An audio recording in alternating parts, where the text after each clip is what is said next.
Alright, what's going on, everybody? We are live for the Jets against the Raiders. That is the matchup tonight on Sunday Night Football.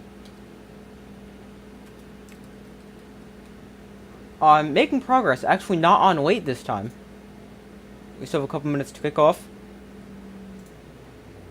So I'm going to go ahead and pull up the comments. And put a poll out. So give me a second to do that. But welcome to the stream, everybody. Jets and Raiders tonight on Sunday Night Football. I have the Jets with the win. That is my prediction. I think this is going to be a close game. I don't necessarily think this will be the greatest game, but I think it will be a close game.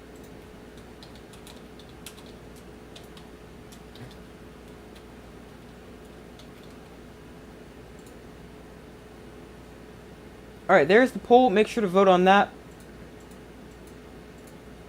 And ignore that for the moment. Actually, let me just change it right now. Jets 0.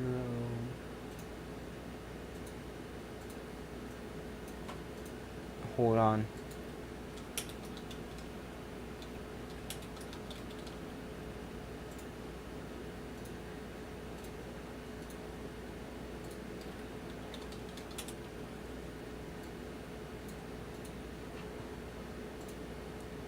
Alright, there we go. Let me pull up the game so we actually can see the game we're talking about. But the Jets visit the Raiders tonight on Sunday Night Football. I will check my score prediction for you guys in a second.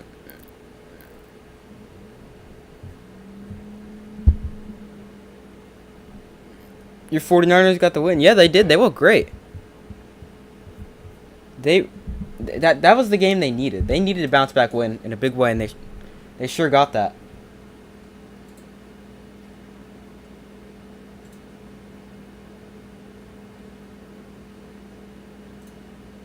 That was a huge win for them. What was the final score of that game? Was it 34-3?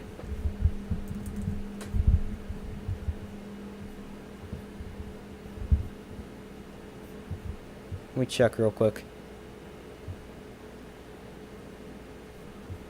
Yeah, 34-3.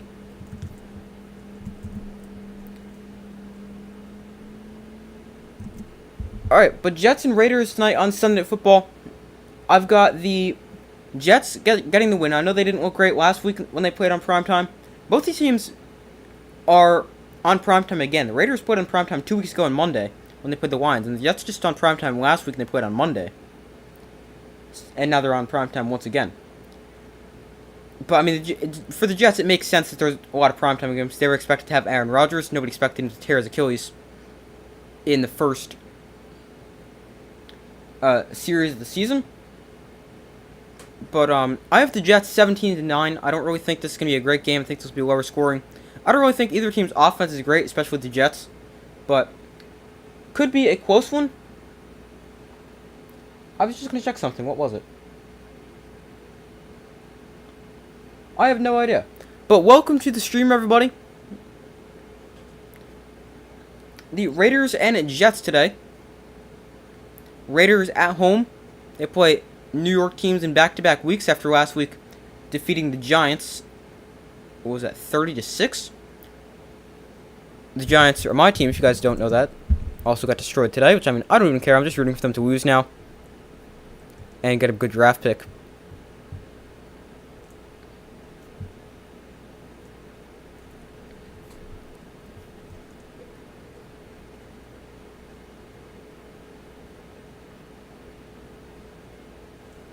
Your Sixers are back in first. Harry Maxey had, let's say, 50 points. I can't tell. Hold on. 50 points, yeah, wow.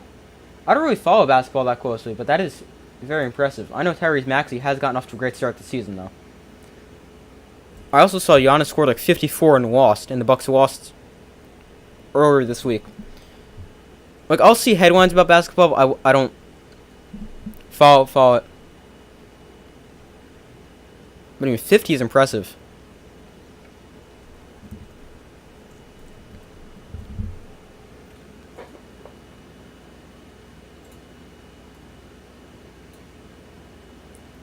Alright, as we kick off here, the Raiders going to get the football first. Greg Zuerlein sends it away. And off we go. It is a touchback. And Aiden O'Connell and the Raider offense will take over at their own 25-yard line. Aiden O'Connell, the rookie starting quarterback from Purdue. He is starting his third career game. Was named the starter prior to last week's game against the Giants. Ended up getting the win. And he is back out there starting for the Raiders this week. And he faces a really tough Jets defense. Another reason I think this game is going to be low scoring, I don't think the Raiders will be able to do much against this insane Jets defense. And also, I don't really think the Jets will be able to do much because they're going to have to block Max Crosby, something that teams with good offensive line still struggle to do, and the Jets' offensive line is not great. So 1st and 10 here for the Raiders. O'Connell looks to throw. He's got time. Throws to the outside. That is deflected and incomplete. Looking for Devontae Adams. That was tipped at the line by Sherwood. That brings up a 2nd and 10. Quick incompletion to start off the day for O'Connell. Aiden O'Connell, 25 years old. He spent 2017 to 2022 at Purdue. Had the highest completion percentage in school history at 66.7. With a 4th-round pick.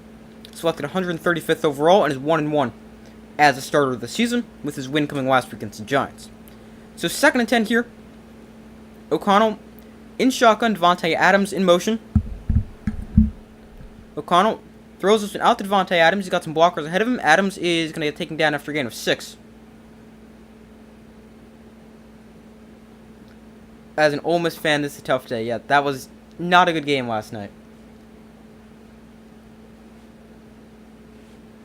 And now Jackson Dart, I don't know what his status is, but I did see he left the game with an injury. I haven't heard anything new about him. But that was a rough game.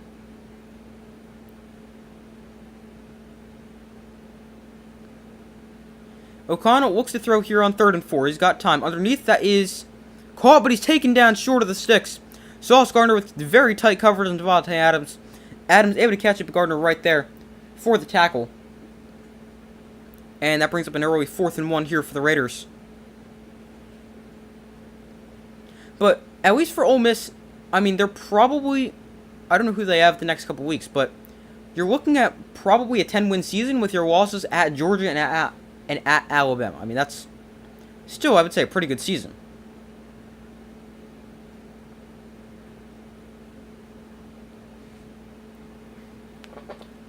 So the Jets defense forces a quick 3-and-out. And the Raiders send on the punt unit. Cole sends it away to the rookie Xavier Gibson from Stephen F. Austin. And Gibson calls for a fair catch at his own 22-yard line. And that is where the Jets offense will take over with 13:26 to go in the opening quarter in a scoreless game.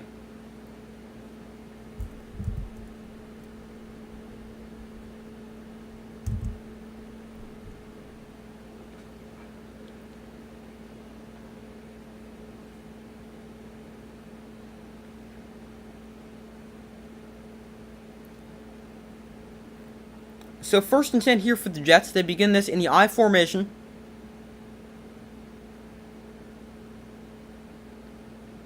Wilson under center. He's going to hand off to Breece Hall up the middle. Hall is going to power his way ahead for 4 yards. Not a ton of space to run. Zach Wilson on the season coming into this week. 1,600 yards, 5 touchdowns, 5 picks. Has been sacked 31 times, completing 60% of his passes. Zach Wilson definitely hasn't been good, but he hasn't been that terrible for the Jets. I mean, the Jets are 4-4, mainly because of their defense. But Zach Wilson, if he was bad, they would not be this good at 500 right now. Here's a handoff to Breece Hall that goes for only a gain of a yard.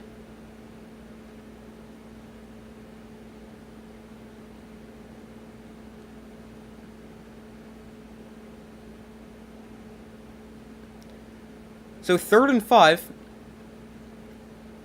for the Jets after back-to-back run plays. Let's see if they put the ball in the air for the first time today. I would expect them to do so. So 3rd and 5. Wilson in shotgun. Wilson looks to throw. Wilson pressured. Throws to the outside that is caught by Garrett Wilson. There was a flag on the play. That was a nice catch made by Wilson, the receiver. But there is a flag. Looks like this is going to be defensive. And the Jets will decline it. It is offsides. They do decline the penalties. They take the first down. And the Jets pick up the game's first down.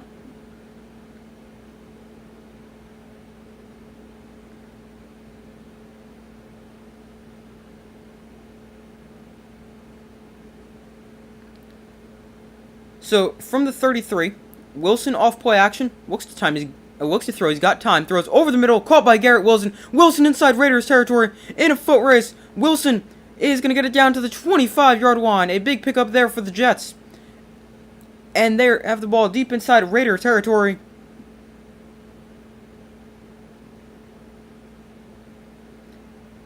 And that was just a really good play for the Jets offense. The offensive line gave Zach Wilson time. He makes a good throw down the field to Garrett Wilson.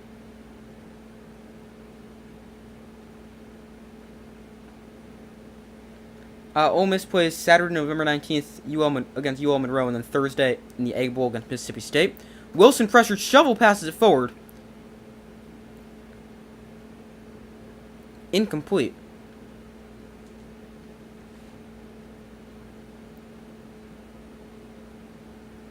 Now, we do have a flag on the play. I wonder if this might be grounding, because I don't believe there was a receiver in the area, or if that ball got back to the line of scrimmage. So we'll have to see the call. I'll get back to what I was saying about Ole Miss in a second.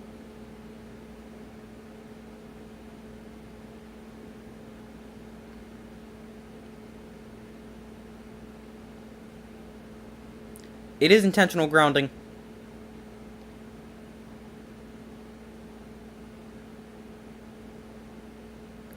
Wilson was not out of the tackle box, nor did that go beyond the line of scrimmage. But what I was saying with Ole Miss, UL Monroe, and Mississippi State, both those are very winnable games. So they are easily looking at a 10-win season, plus maybe 11 wins with who they get in the bowl game. So overall, I would still say that's a pretty good game, pretty good season from Ole Miss. So here is a 2nd and 20. Ball on the 36-yard line. After the penalty. Wow, that was a 10-yard loss. I didn't realize that. Wilson hands off to Dalvin Cook on the delayed give. Cook bounces to the outside, bounces off the defender, and gets it to the 29. Solid pickup there, and that will bring up still a 3rd and long.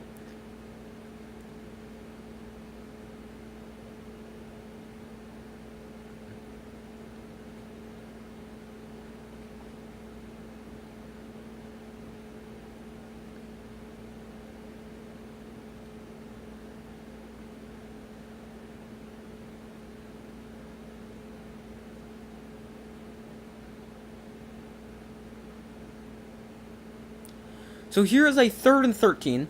That run from Dalvin Cook marked a 7-yard pickup. Wilson throws outside. That is dropped by Xavier Gibson and incomplete. Trying to set up the screen to the rookie receiver. He's very good with the ball in his hands. And see if he can maybe do something on 3rd and long. But on a 4th and 13, I do believe the Jets are in field goal range.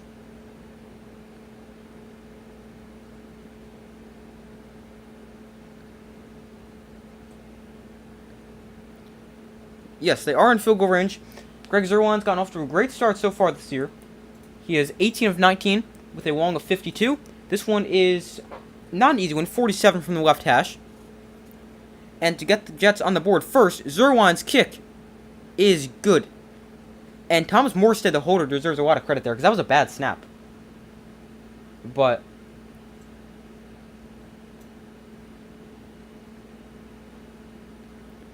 the field goal is good, but that was a great job by the holder, Thomas Morstead, because that was not a good snap.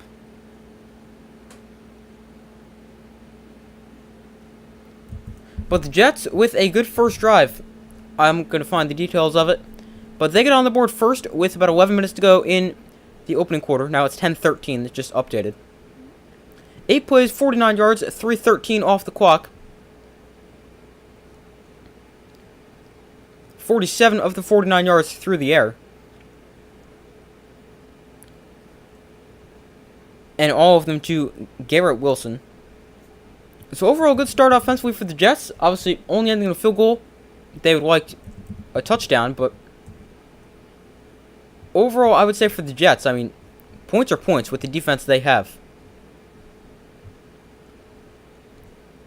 Now, I know the Jets just gave up... what was it? They just gave up 27 to the Chargers, was it? Let me check.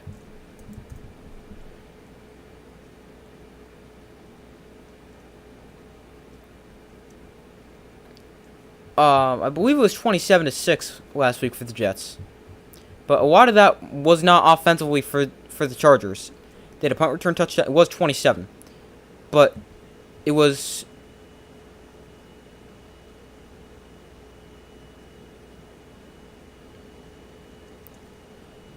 It was a punt return touchdown and stuff like that. And a lot of points off turnovers. Your team, Notre Dame, plays Wake Forest and then Stanford. Yeah, I'm a Notre Dame fan too. Hopefully we can win both those games. I mean, they're very, very winnable games. So, hopefully. I mean, there's really no reason why we shouldn't win those.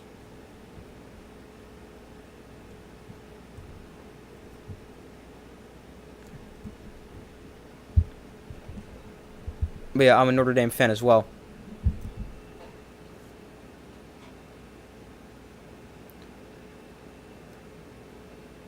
But the Raiders are going to get the football back here. They trail this one 3-0. 10:13 to go in the first quarter.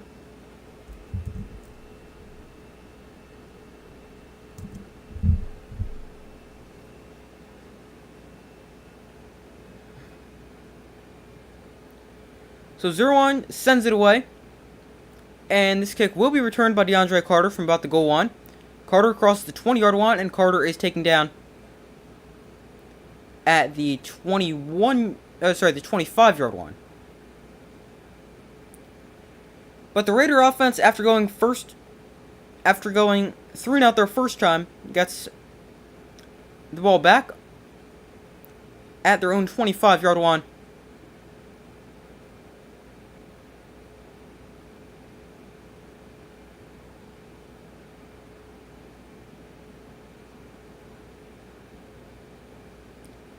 So, ball is on the 25, so same as a touchback.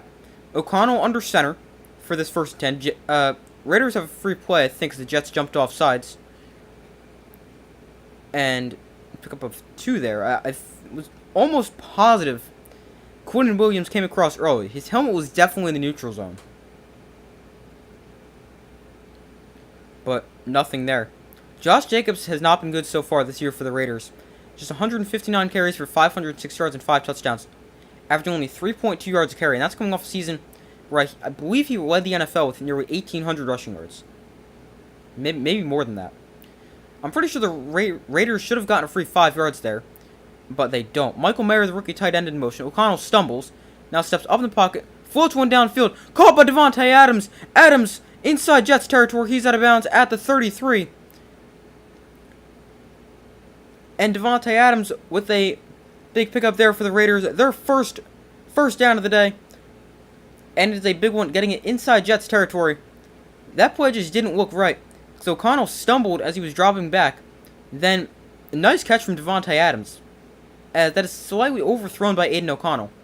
But ends up being a great play there for the Raiders.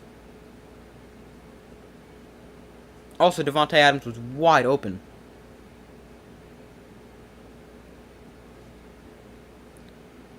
Adams, 3 catches, 51 yards. O'Connell going to throw this to Jacobs on the screen. Jacobs is going to get a good pickup there. There was a flag that comes in. Going to pick up of 9, but we will have to check the penalty marker.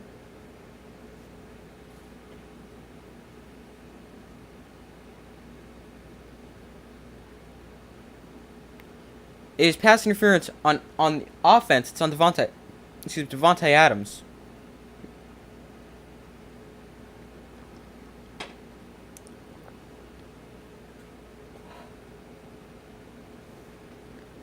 How is that pass interference? The ball was caught behind the line of scrimmage.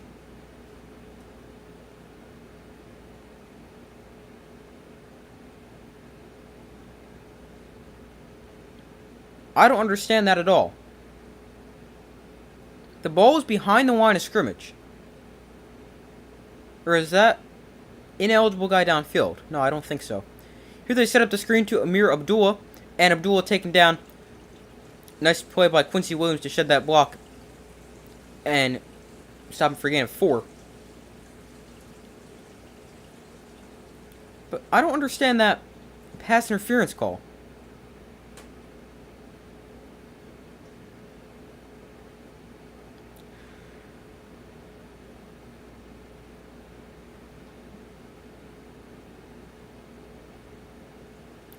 But here is a 2nd and 16 for the Raiders following the penalty and a 4-yard screen pass. O'Connell looks to throw. O'Connell throws to the outside. That is once again caught by Devontae Adams, and Adams is going to pick up about 8 yards there to make this a 3rd and 8. I'd like to see the Raiders getting Devontae Adams involved early. Oh, wow. I didn't even realize that was a one-handed catch by Devontae Adams. That was extremely tight coverage by Michael Carter. And Adams with an unreal catch. Wow, I just realized that as they show the replay. Devontae Adams has been very quiet in the last 7 games. Just 310 receiving yards and no touchdowns. After 322 yards and 3 touchdowns in the first 3 games of the season. Hunter Renfrow in motion. O'Connell throws to the rookie tight end Michael Mayer. And he is going to gain 6 on the pickup there. That's going to bring up a 4th and 2 from the 23-yard line.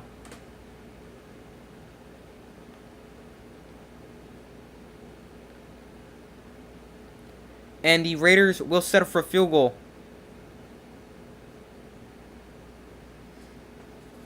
I think they thought about going for that, but they will send on Carlson for the field goal on this section marked a 4th and 1.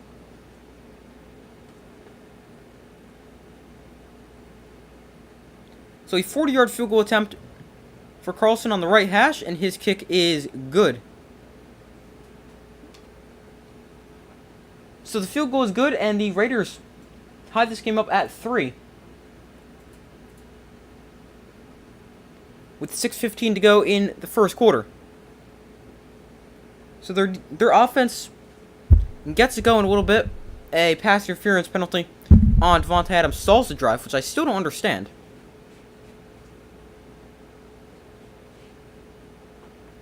But that stalls the drive, but the Raiders are able to tie the game up at 3. So each team trades field goals between 40 and 50 yards. And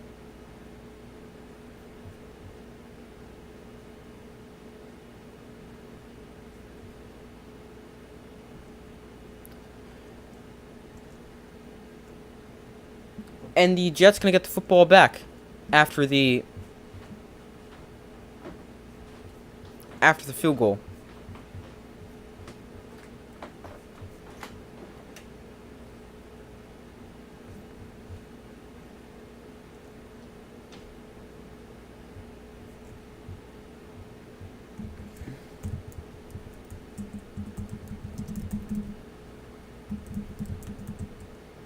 Hold on 1 second.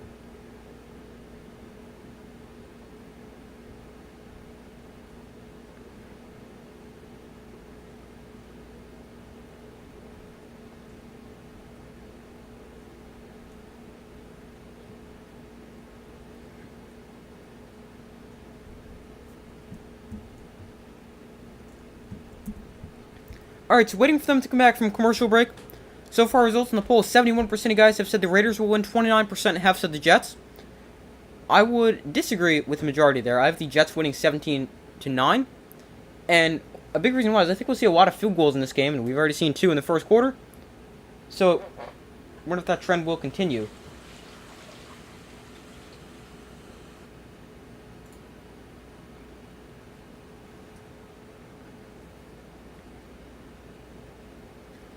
But waiting for them to come back from commercial break.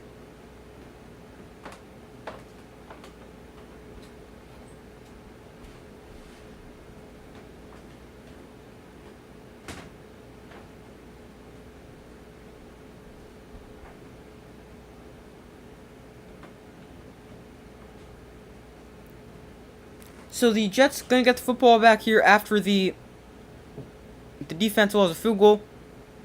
It was really just one play that defense allowed, which was the big catch and run for Devontae Adams. But otherwise, Jets defense didn't really allow a whole ton.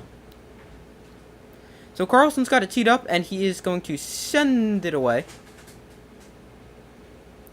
And this kick is touchback, and the ball will come out to their own 25-yard line.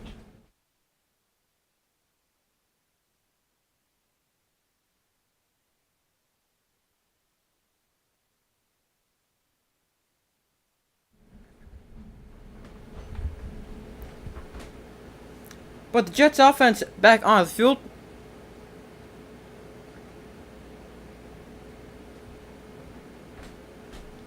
Last week was the largest win after a midseason coaching change since 2015, as the Raiders fired Josh McDaniels following the loss on Monday, or 2 Mondays ago, to the Lions. Here's the give ahead to Breece Hall for a gain of 3.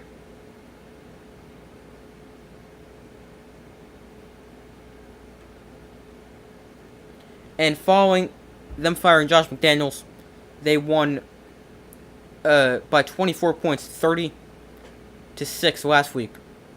So the biggest margin of victory the week following coaching change mid-season since 2015. So here is a 2nd and 8. Wilson under center. Tight end CJ Uzomah in motion. Wilson, hands off to Breece Hall running left. Hall going to make a cut, and Breece Hall is still on his feet, although not really going anywhere.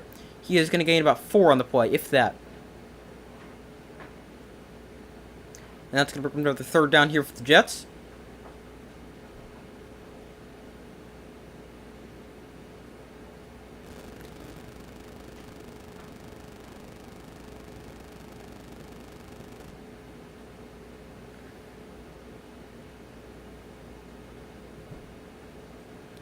So here is a 3rd and 4.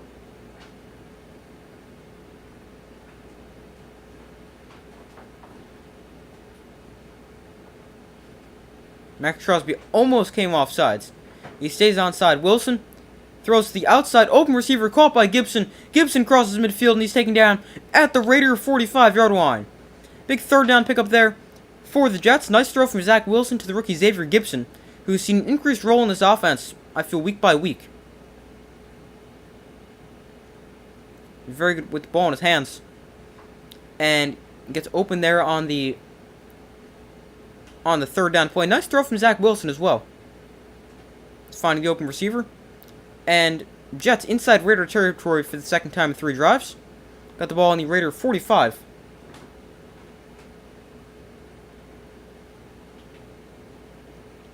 Wilson under center.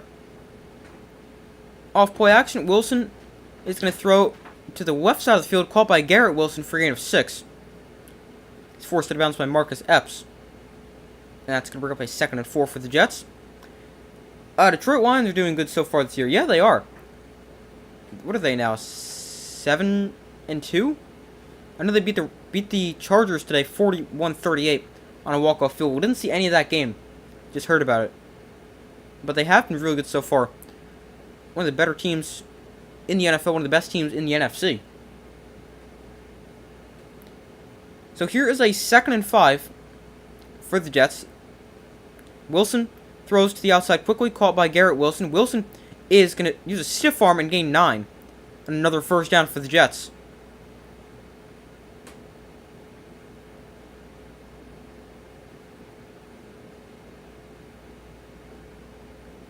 Garrett Wilson already 4 catches for 60 yards.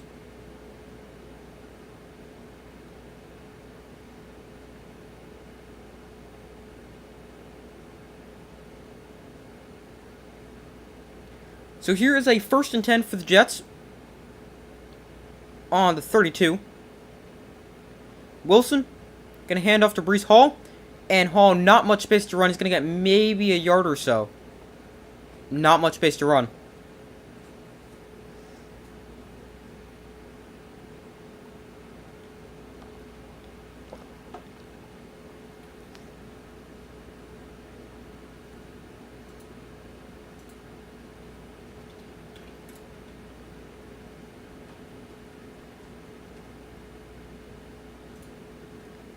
But here is a 2nd and 8 from the 30, so they give him 2 on that previous run.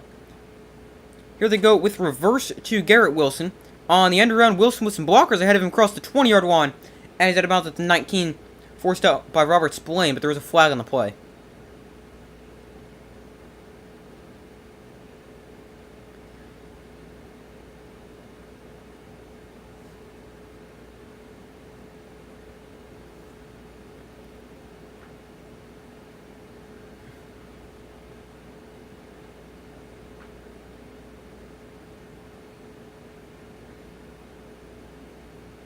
Looks like this may be a hold on CJ Uzama. It is a hold on Jets tight end CJ Uzama. So that's going to back him up 10 yards and wipe off the big play, or not the big play, but a good play. Solid pickup there for the Jets on the end around. And it is now a 1st and 20 after the penalty, or actually 2nd and 18. So that was not first down, that was 2nd and 8. So 2nd and 18 is penalty for the Jets.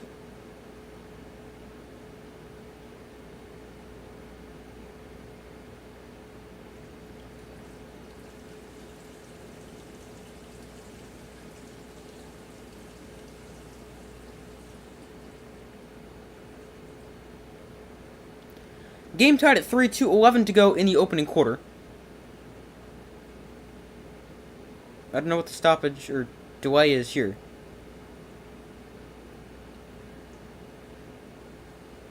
Alright, here we go. 2nd and 18, ball on the 40. Or the Raiders 40. Wilson looks to throw, throws over the middle, that is dropped by Garrett Wilson. And incomplete.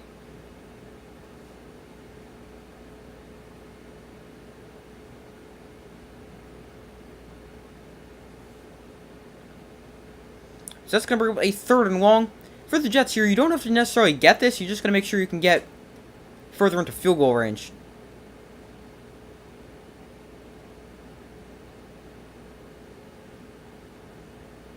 The Jets' worst team on 3rd downs, just 22% conversion rate. That would be the worst team, the lowest rate for any team in 50 years. So 3rd and 18, play clock winding down. They do get the snap off. Wilson throws quickly, that is caught by entire Conklin for a gain of about 5. That's going to bring up a 4th and 15 from the 35. So they will be able to get another field goal. As Greg Zerwan, who's got a big leg, he comes on to attempt what will end up being a long field goal. It's going to be about 52, 53 yards. They actually gave him 7 on that completion, so maybe it's a little bit shorter. No, it is 53 yards. Zerwan's long on the season is 52. This would top it by 1, and Zerwan nails it with plenty of room to spare. That hits the netting.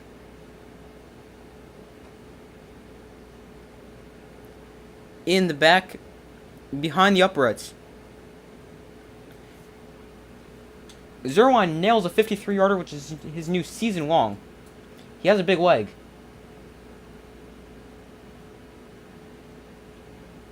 And the Jets retake the lead. It is now 6-3. How's it going? How are you?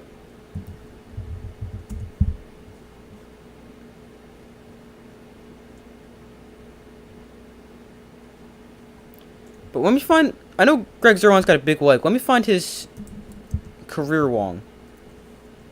Actually, let me just go this way. Hold on 1 second.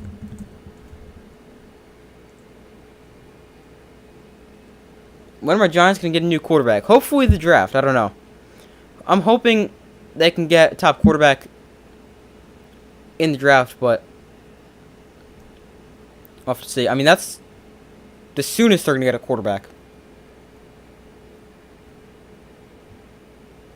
It really doesn't matter who's at quarterback if they don't have an offensive line, which is also a huge need. But hopefully... Nothing against Daniel Jones. I like Daniel Jones. Really like what he's done for the Giants. He came into a terrible situation, but I think it's just time to move on for the Giants. Greg Zerwan's career long was a 61-yard field goal That came in 2015. His longest since then is 60 yards, which was last year. So even as Zerline gets older, he is now 35. He is still able to make long field goals.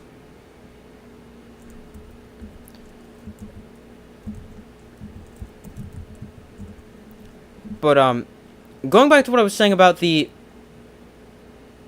Giants, they now currently hold the second pick in the draft. The only team worse than them right now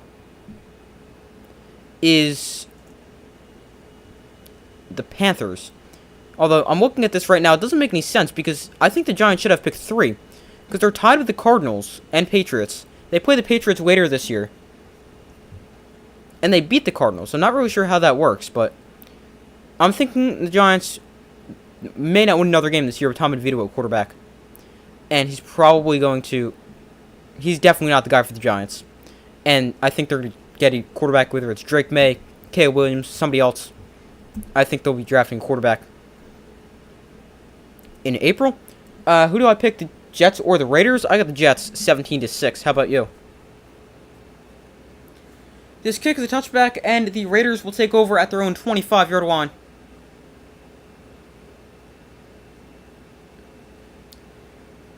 This season, we've had 10 rookie quarterbacks start. That is the most in NFL history.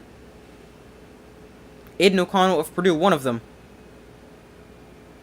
6 of the starting quarterbacks were drafted in the 3rd round or undrafted. That is the most in NFL history. So a lot of young quarterbacks this year. You got the Jets as well, okay. So here is a first... O'Connell fumbles the snap. I think he got back on it. Yes, he did get back on it. But it's now 2nd and 11 after Aiden O'Connell fumbles the snap. Just not a clean exchange from the center to O'Connell. And that's the thing with young quarterbacks. In college, you don't see a lot of teams go under center very often. So as they come to the NFL, that could be a thing to watch for a young quarterback. O'Connell throws, intercepted! Picked off by Jordan Whitehead. Whitehead on the return. He is going to get to the 28-yard line before he's out of bounds. And that sets the Jets up with excellent field position with 27 seconds to go in the first quarter. First turnover of the day for either side. And it comes with an interception from Jordan Whitehead, the same guy who picked off Josh Allen 3 times in Week 1. I believe this is the 5th pick of the year for Jordan Whitehead.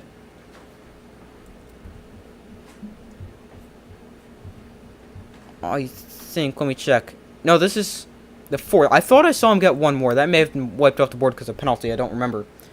But that is his 4th pick of the year. Whitehead undercuts the route in front of Devontae Adams and sets the Jets up. Excellent field position. At the Raider 26 is where it's marked.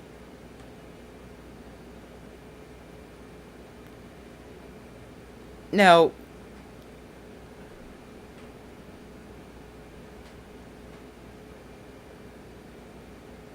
not really sure. There's some kind of stoppage of play. Yeah, it is getting cold.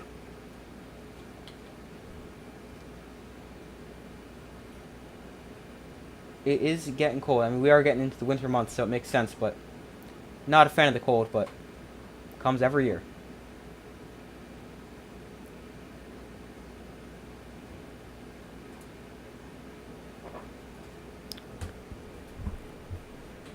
Alright, I think the Raiders are challenging this.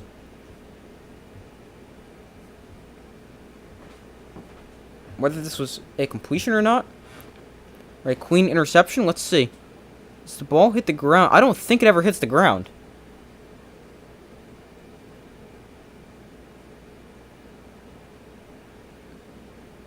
I don't think that ever hits the ground right there. It's coming to summer here. You're in Australia, right? Does that make sense?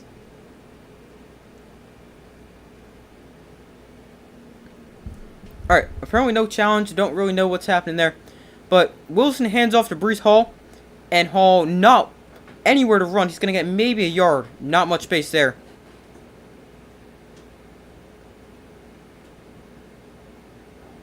Hi, how's it going? Yeah, you are in Australia. Okay. But that brings us to the end of the first quarter. The Jets lead the Raiders 6-3. And have good field position here thanks to the interception.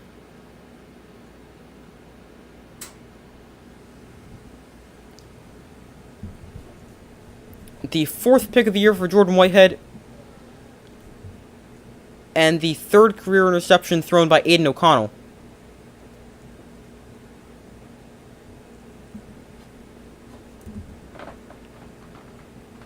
Seahawks got the close win today. Yeah, they beat the Commanders, right? What was the final score of that game? Was that...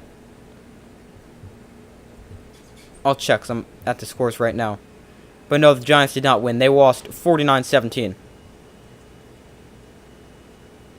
Oh, wow, the Seahawks-Commanders game is a lot closer than I thought. Last I saw was 26-19. I didn't realize it ended up being 29-26, and they won a walk-off field goal. Wow, I did not realize that.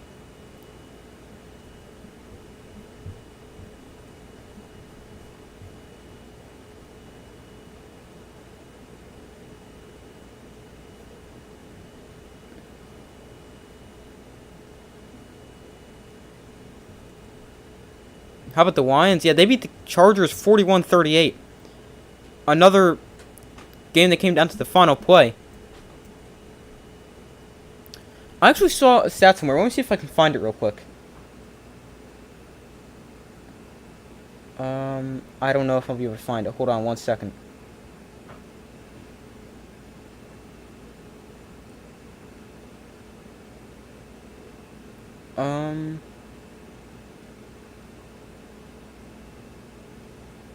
Oh, here we go. 5 teams. Let me pull it up on here. But 5 teams won on last second plays, whether that was field goals or anything like that.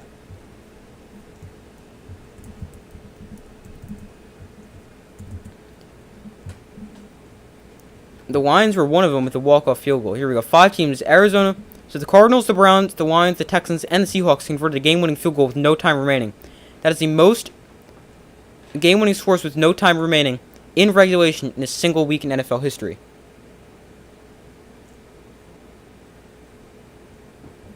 So that's a fun fact about all the close games this week.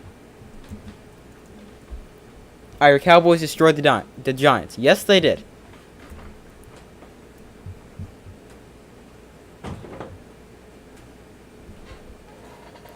As a Giants fan, I don't even care. I think they're just going to try to get... I don't think they're winning again this season unless they beat the Patriots, who are also terrible. But otherwise, I don't really think the Giants are winning another game this season. If they beat the Patriots, that's going to be like 3-0. Because both teams cannot score.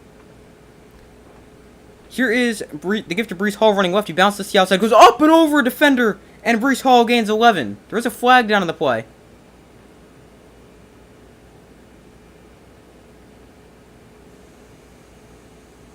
We do have an injured defender on the play. And a flag, so we'll have to check on that. Hopefully the injured player is okay.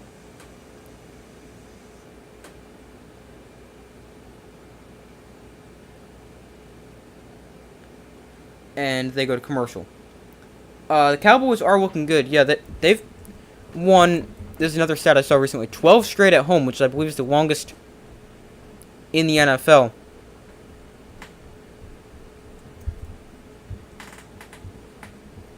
Longest home winning streak in the NFL. Yeah, that dates all the way back to week 2 of last season. And the Giants should get Caleb Williams. I think Caleb Williams is a great quarterback prospect. But the thing I worry about him potentially going to the Giants is I don't know if he can handle the New York media.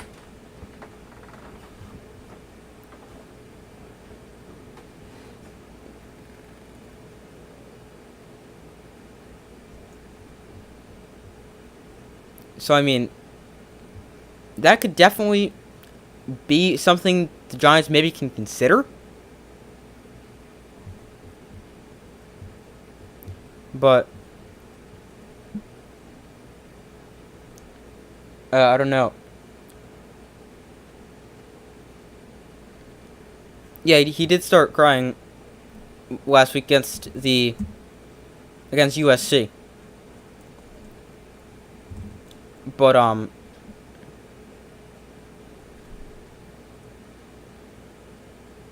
and he also fumbled, but he can fix that. Yeah, that's just because he's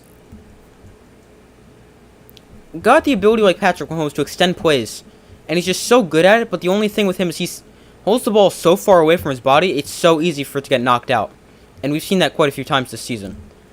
And the only other thing I worry about with Caleb Williams in his transition from college to the NFL is he's a very off-script type player.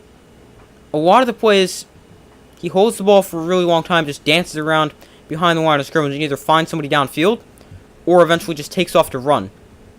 I mean, that can be good. It's great to have that type of ability, but you need to also be able to, what's the word? I don't know how to describe it. But just go, drop back, pass like that. But I'm not saying Caleb Williams can't do that. I still think he can. He's a great quarterback prospect. But those are two things I worry about with Caleb Williams.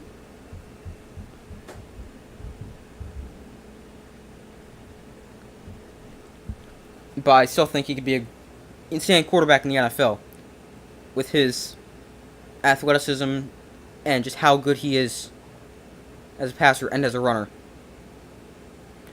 But Robertson was the injured player for the Raiders. You got Need in the helmet as Breece Hall went to go up and over. But hopefully he's okay. And he was able to kind of walk off the field, so that's a good thing to see. Hopefully he's okay, as I said. But here's a 2nd and 14, so it was some kind of offensive penalty. That is a high throw caught by Garrett Wilson.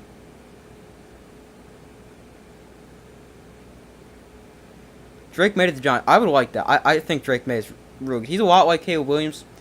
Doesn't quite have the extend the play ability quite to Caleb Williams, but he's also another guy he can run as well. He's a very, very good quarterback prospect. A lot of years, Drake May is the best quarterback prospect in the draft. Like this past year with Bryce Young, C.J. Stroud. I know C.J. Stroud is insane, but looking at them as prospects, Drake May is a better prospect than all of them. Wilson rolls out to his right on the run. Wilson is going to pick up the first down. Wilson inside the 5, dives for the pylon, and Wilson's got it. Touchdown, Jets. First touchdown for either team.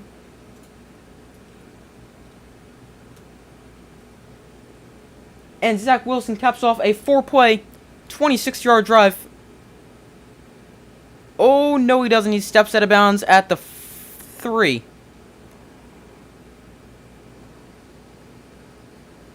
That's going to come back. He stepped out of bounds at the 3. But still, great run there for Zach Wilson. Great effort to try to get that into the end zone.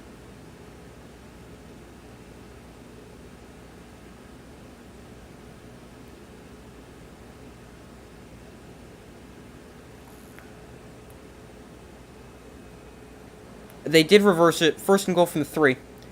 Imagine if the Jets had Rodgers playing all season. They would be a lot better than just 4-4. Caleb Williams is the most cocky, overrated player in sports history, and Michael Penix is better. Caleb Williams is really good. He can. I don't know how to say it, but he can be immature at times, I guess you could say, so I could definitely understand that. Penix, I hope Washington gets a spot in the playoff. I'll get to that in a second. Hall powers his way into the end zone, and the Jets with touchdown, but there's a flag down back near the line of scrimmage. And it's going to come back because of a hold. CJ Uzomah, his 2nd holding call here in this first half. And again, that wipes a touchdown off the board. Yeah, Michael Penix Jr., he's insane. I think he's going to win the Heisman Trophy. And Washington gets a spot in the playoff. It's going to be tough. There's so many good teams that could be in the playoff this year. This is a perfect year for a 12-team playoff. I know it comes next year, but this is one of those years where a 12-team playoff would be perfect because there's no true one dominant team. There's so many good teams that could actually have a chance at winning the national championship. But I also hope we get to see Washington in the playoff just because, I mean, they're one of those teams that could easily win the national championship. There's 7, 8 teams this year that could realistically win it. Here they hand off to Brees Hall up the middle, and Hall is going to get a yard to the 12. Is Jimmy G injured or was he benched? He was benched prior to last week's game against the Giants. But he has been on and off the injury report this season, missing time with... We've missed time with a back injury. And...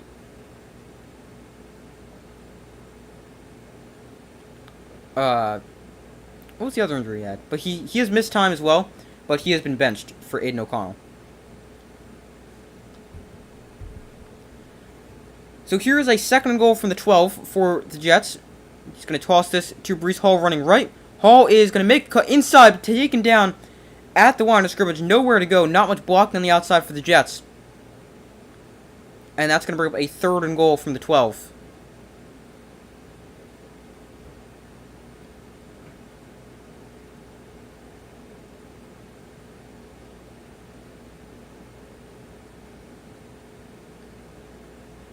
The Jets unable to...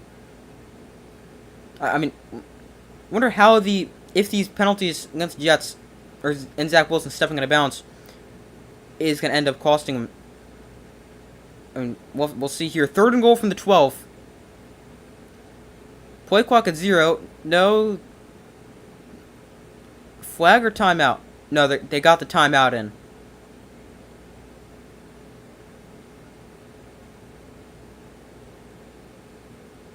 30-second timeout. Jets got it.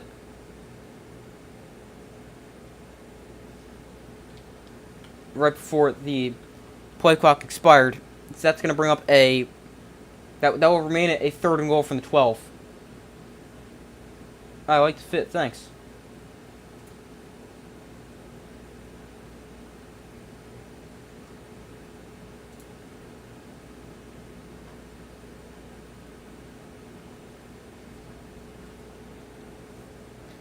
So third and goal from the 12 here for the Jets. They lead this one 6-3. It's 11:56 to go in the second quarter. Wilson in shotgun. Michael Carter is the back line to his right. He's a very good pass catcher. Wilson looks to throw. Wilson throws underneath. That is incomplete off the hand of Michael Carter. Not a great throw from Zach Wilson. And the Raiders defense will force a field goal unit. Will force the Jets field goal unit to come onto the field.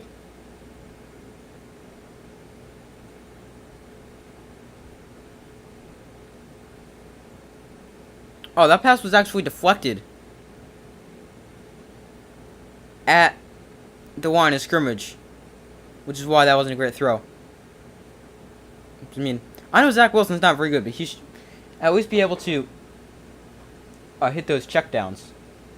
But that was deflected at the line, so not his fault. 30-yard field goal from Greg Zuerlein, up and good.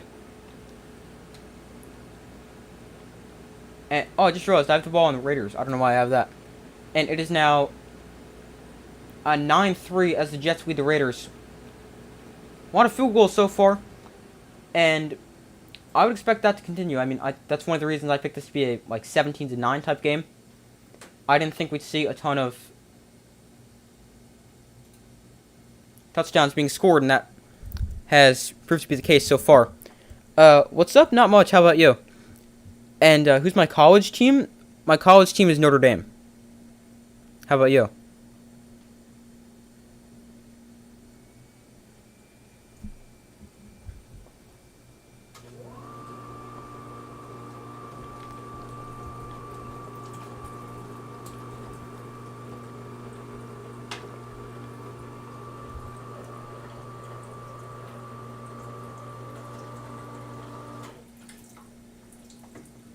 Miami Hurricanes. Okay, they played a close game against Florida State yesterday.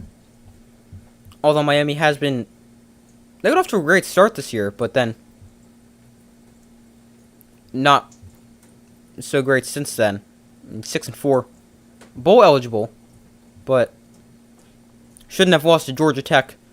That really shouldn't have lost to Georgia Tech, now that I remember how that game ends. With the...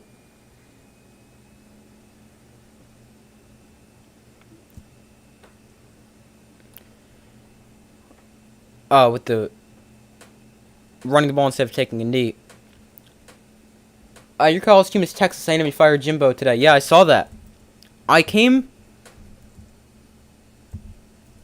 was just getting ready to do my video on my college football rankings, and then I see they fired Jimbo Fisher. And I was surprised. I didn't expect it because Texas A&M won yesterday.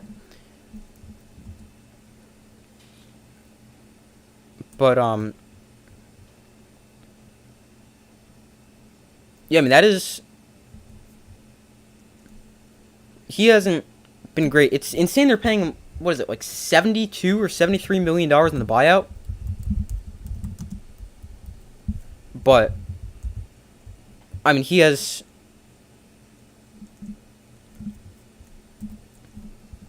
Texas A&M has not been good, and I understand getting him out of there. I wouldn't mind getting the Oregon coach, Dan Lanning. I don't know. It's hard to tell what coaches would leave already head coaching positions for another spot. I know Texas A&M is a very popular school, but Oregon they're the number 6 team in the country, so I don't know. Dan Lanning, he has a good job at Oregon, although he will make some overly aggressive decisions in game.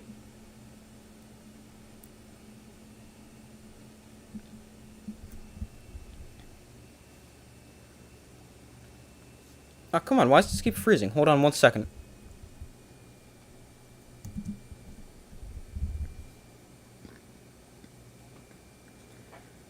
Alright, here we go. 1st and 10 from the 25 for the Raiders. O'Connell under center. O'Connell going to hand off to Josh Jacobs. And Jacobs taken down in the backfield for a loss of a yard. Like, half the Jets' defense in the backfield by the time that play is over. And a loss of a yard on 1st down.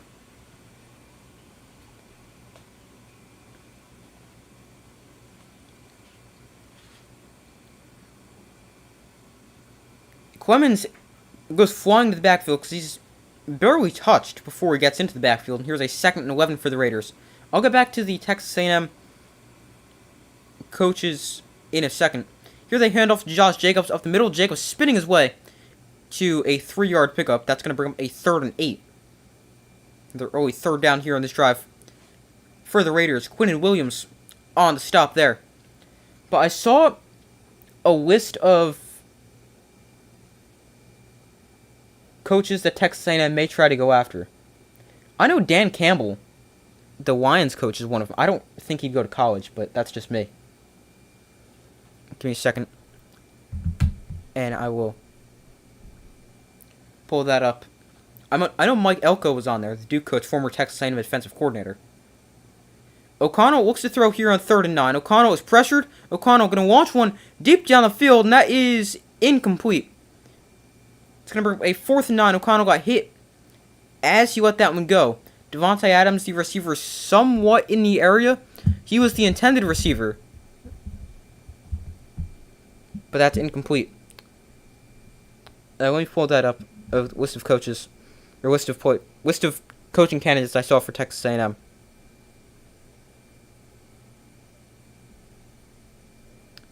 Let's see.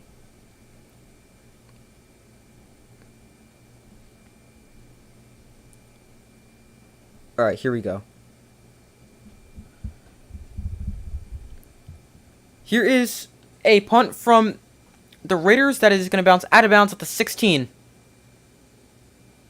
And that is where the Jets take over after their defense forces a quick 3-and-out.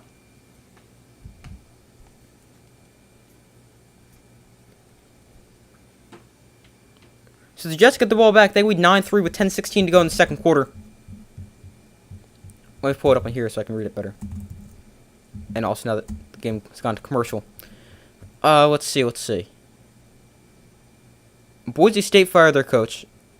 I don't know if you guys know that. Texas running back Jonathan Brooks has torn right ACL and will miss the remainder of the season. That is a big one.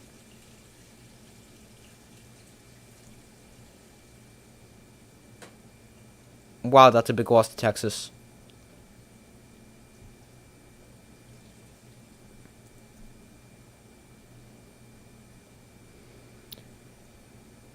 Um.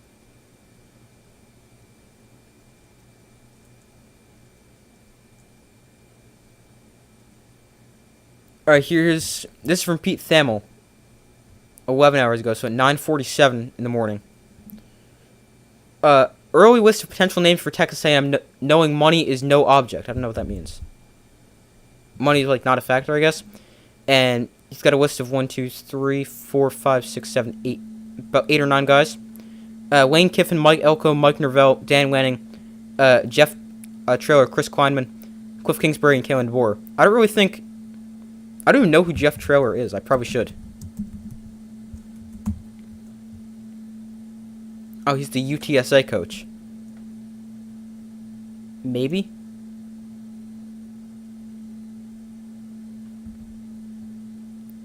Mike Elko I could definitely see there, going where he was defensive coordinator.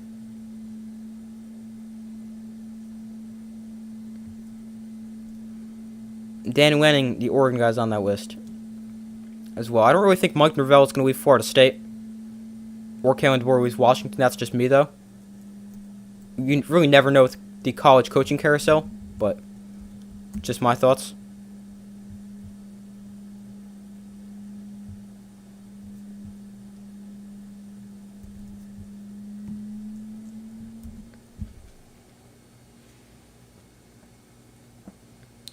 Alright, so they're back from commercial break here. The Jets with the football at their own 16-yard line with a little over 10 minutes to go in the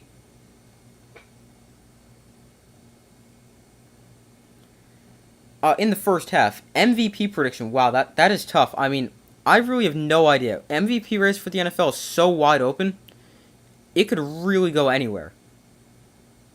I mean, CJ Stroud could win MVP if the Texans are good enough. And he continues to have an insane season. But I mean, it's just so wide open right now. I could see Lamar Jackson winning MVP. Again, I could see a whole bunch of different guys. We'll get back to that in a second. Here is the handoff to Dalvin Cook. He bounces to the outside. Nice run there for Dalvin Cook. One of the few times he's actually gotten the ball and done something with it for the Jets this season. He's been a very unproductive free agent pickup. But a good run there for 6 for Dalvin Cook. But MVP, I mean, it could really go a bunch of different ways. I could see it being a non-quarterback like Tyreek Hill or Christian McCaffrey, but I don't really think it would be because MVP is essentially nearly almost always a quarterback award. But really have no idea. Here they go back to Dalvin Cook. Cook makes a cut, and Dalvin Cook's still going. He's going to gain 7 there. Actually, give him 8 on the first down carry, so 18 yards on 2 carries. Nice running there for Dalvin Cook. But if I had to give an MVP prediction right now, I would go with either Lamar Jackson or it's really tough. I would probably go Lamar Jackson, but it could be someone like Joe Burrow or CJ Stroud, someone like that. But if I had to say right now, I think it's going to be Lamar Jackson. But it could go a billion different directions. It's still so early. Here's a a 2nd and 1 for the Jets. Play clock winding down. It's at 2-1. They do get the snap off. Wilson hands off to Cook for the 3rd play in a row. This time the Raiders expect it, and Cook stopped at the line of scrimmage.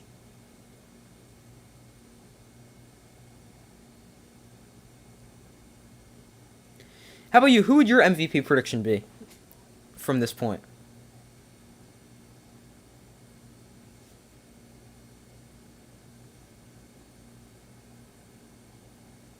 Tyreek forgets 2,000 yards. Yeah, I mean, he definitely could. I would say he's the most likely non-quarterback to win it. And he would have been my mid-season MVP, but it's going to be really hard for a receiver to win it. Here they hand off for Breece Hall up the middle. He is stuffed at the line of scrimmage. So back-to-back run plays, gets stuffed at the line, and the Jets are going to be forced to punt.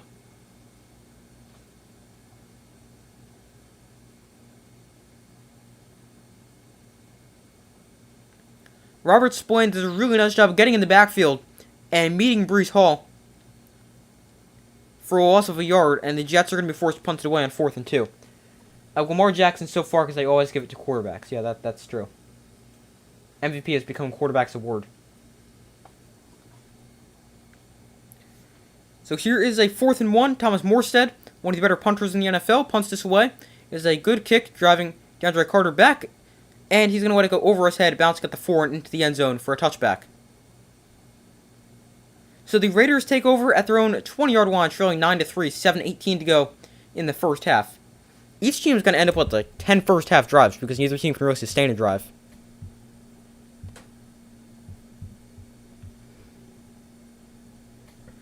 Raiders getting their 5th drive. They've got just 1 first down.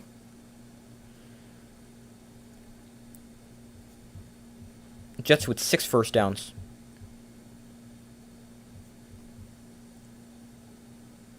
I was going to say something. I don't remember what it was. Oh, with receivers and MVP. That's what I was going to say.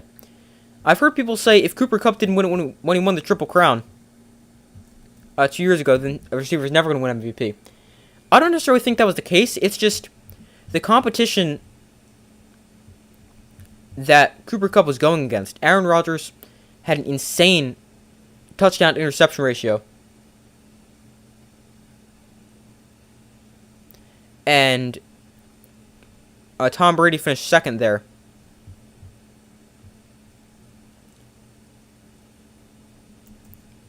Where he was the one who led the NFL in touchdowns and passing yards. But I do think a non-quarterback could win MVP. It just has to be the right situation.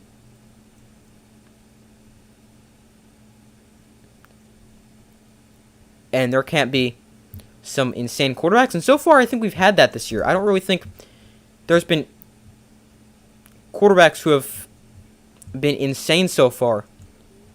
I mean, Tua's been good, Josh Allen's been good, Patrick Mahomes has been good, Jalen Hurts have been good, the usuals. But none of them have truly separated themselves from the pack and been truly an MVP candidate. How's it going? It's going good.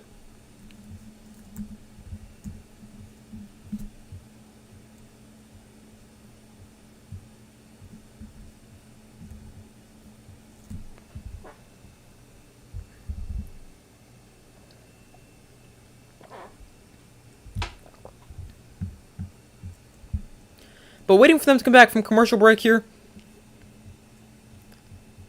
as the Raiders get the ball at their own 20 after the punt was a touchback.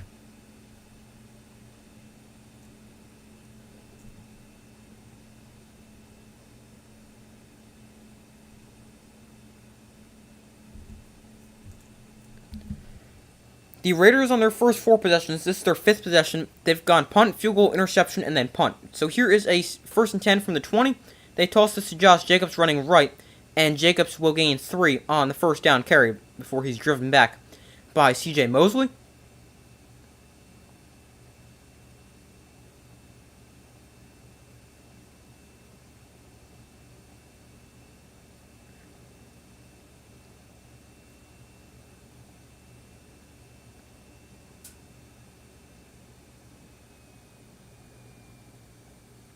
So here is a 2nd and 6 for the Raiders. They give Jacobs 4, which is, I think, a very generous spot. Here they go back to Jacobs. He makes a cut, and Jacobs is going to break a tackle and gain 5 on that play. That is going to bring up a 3rd and short here for the Raiders. It's going to be a 3rd and 1. Now, 3rd and short is interesting, especially when it's from your own 29. Because what they could do is they could go back to the ground, which is what we saw the Jets do a second ago, and they got stuffed on 2nd and short and 3rd and short. And then you could put the ball in the air, but you haven't really thrown the ball that well. Josh Jacobs coming off a season best in touches, yards, and touchdowns last week.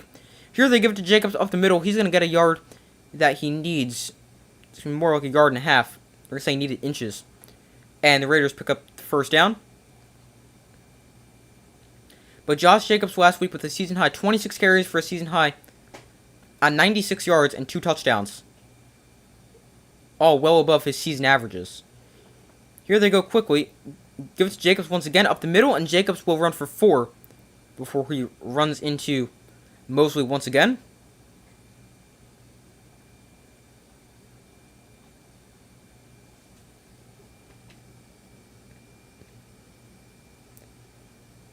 Aaron Rodgers' December return. Aaron Rodgers' goal is to return from Achilles injury mid-December. Just got that in now from notification. Here, they toss Jacobs running right. He's going to pick up 5, and the Raiders run the ball effectively here on this drive. Something I noticed when I was looking up predictions for this game. The Raiders... the Jets, while they do have a great defense, their run defense isn't amazing. They're allowing, I think it's like 133 rushing yards a game, which is one of the worst in the NFL. Which is kind of surprising for how good their defense is.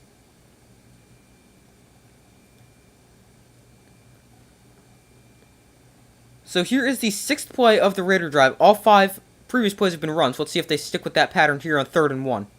O'Connell keeps it on the ground, going quarterback sneak.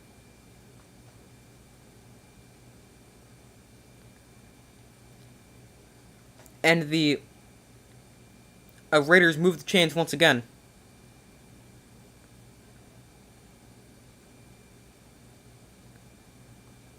So ball on the 43, O'Connell looks to throw. O'Connell throws to the outside. That is caught by Jacoby Myers. Myers breaks a tackle, makes a move.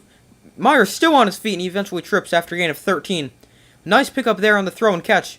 Jacoby Myers does a really nice job breaking tackles, making guys miss after the catch. And another fresh set of downs for the Raiders. Their best looking drive by far. I hate the Devontae Adams being wasted with the Raiders. Yeah, it really does stink. He is one of the best receivers in the NFL. And he's being... It's not necessarily underutilized. It's just that he doesn't have opportunities because the Raiders are just bad. They have bad quarterbacks. And they had a bad head coach. O'Connell with time to throw here. Throws over the middle. There's Devontae Adams for a catch to 26. He's had a big game so far. And another nice play there for the Raiders. But I think Devontae Adams going to Las Vegas to play with Derek Carr could have worked if Josh McDaniels wasn't their head coach.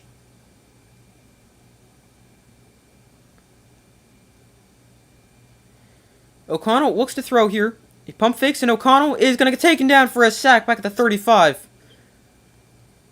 Ends up being a big loss on the sack.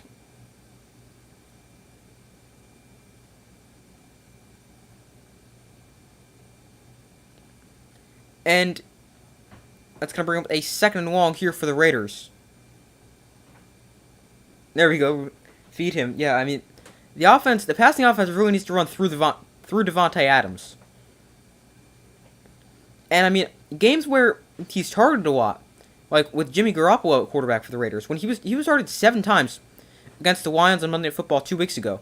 But he caught the ball just once because almost all the other throws were inaccurate from Garoppolo. O'Connell pressure dancing around, and he's going to throw one too high over the head and out of bounds of the intended target, Mir Abdullah. And that's going to bring up a 3rd and 18. Feed Adams because you have him in fantasy. Okay. I mean, still, anyway, the Raiders just should do that because he's one of the best receivers in the NFL. Besides the Giants, which team's uniforms do you like? Just curious. That's a good question. I don't know. I really like the Seahawks green alternate jerseys. I know those are the jerseys where people either love them or they can't stand them. I personally really like those. Trying to think, what other ones do I really like? I'll think about that. 3rd and 18, O'Connell is pressured, and O'Connell is going to get taken down for a sack back at the 46. John Franklin Myers gets home for a sack, and that knocks the Raiders all the way out of field goal range. That is just a mistake from a young quarterback there. Aiden O'Connell cannot take a sack, because that now knocks him all the way out of field goal range, and they're going to be forced to punt.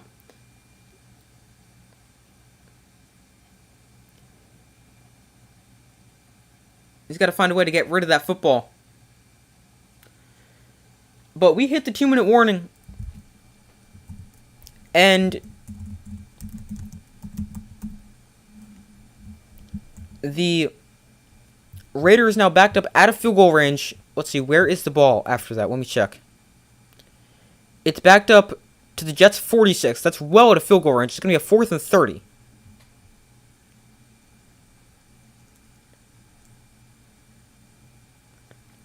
You prefer the throwback uniforms for most teams, old school logos. Yeah, they are cool when they go throwback. Now that you say that, that reminded me, when the Titans wore the Houston Oilers jerseys a couple weeks ago, those looked really good.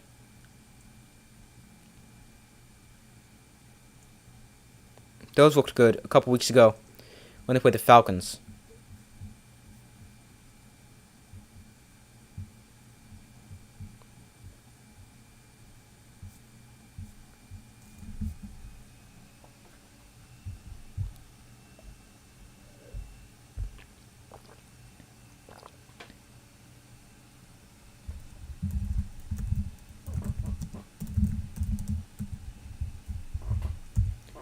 Were the Seahawks throwbacks cool? Let me pull them up just so I know what you're talking about.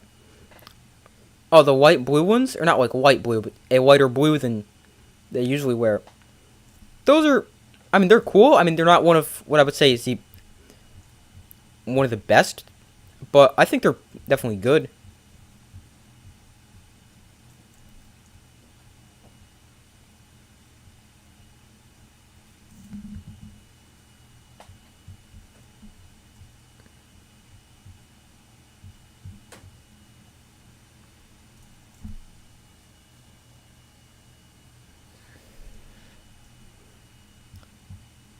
I think the Chargers have cool uniforms. I'm trying to pull up or remember what each team's uniforms look like. I think the Chargers are pretty cool.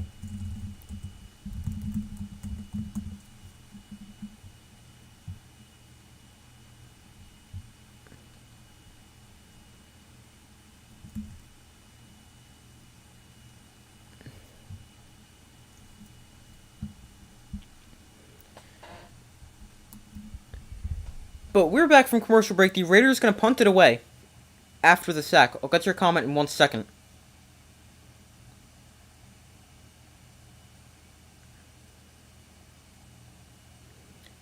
So Cole punts it away to rookie Xavier Gibson, who is going to call for a fair catch at the 13. And that is where the Jets offense will take over. Each team with 2 timeouts to go in the opening half. Jets lead 9-3. Do you think if Caleb Williams goes back for another year, who will get drafted number 1? If he doesn't, then it's probably Drake May. You could really make an argument for Marvin Harrison Jr. just because how good he is, but quarterback is a lot more valuable than a receiver, so I think it would be a quarterback. Obviously, it depends on the team need as well. Like, if the Panthers... I know they don't have the first-round pick, but hypothetically, if the Panthers ended up with the first-round pick, or the first overall pick, they're not taking quarterbacks, they have Bryce Young. But I would say Drake May would probably go number 1, but I don't really think Caleb Williams would go back to college. I mean, there's nothing he can gain from going back to USC. Here the Jets begin with a delayed handoff to Breece Hall. He's going to bounce to the outside, and Hall is out of bounds at the 21-yard line, stopping the clock with a minute 46 to go, and also getting a solid pickup there of 6 yards.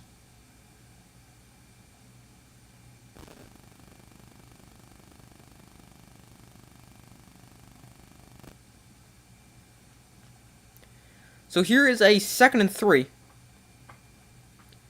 for the Jets. The Jets have ran the ball for 73 rushing yards, 26 rushing yards for the Raiders, most of which came on last drive. So here's a 2nd and 3 from their own 21. Wilson in shotgun. Hauls the back line to his left. Wilson looks to throw. Throws over the middle. That is deflected and incomplete. Looking for Garrett Wilson on a slant.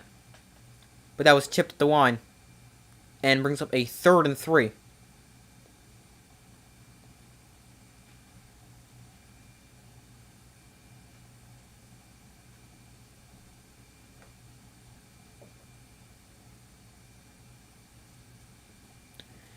Caleb Williams said that he would enter the draft if the 5 teams he liked had the number 1 pick. Oh, I did not hear that. So maybe he does go back, but I didn't know that. So that's why I said I didn't think he would go back, but thanks for letting me know about that. I did not know. Wilson is in trouble. He's going to take off and run. Zach Wilson has the first down. Wilson out of bounds at the 40. Nice scramble there for Zach Wilson. Gets the Jets fresh to downs and keeps their drive alive, preserving timeouts as well with a minute 33 to go, even though time isn't necessarily that big of an issue at the moment.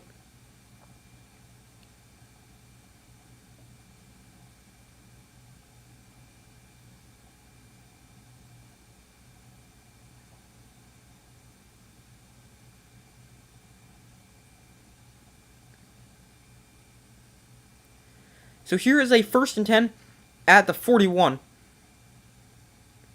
Wilson, underneath that, is caught by tight end Tyler Conklin for a gain of about 7. Now the Jets going to go quickly.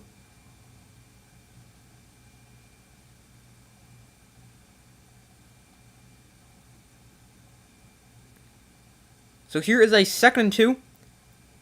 Wilson rolls out, evading the rush. Wilson is going to get out of bounds at the line of scrimmage, stopping the clock with 1:08 to go, and that's going to bring up a 3rd and 2 here for the Jets.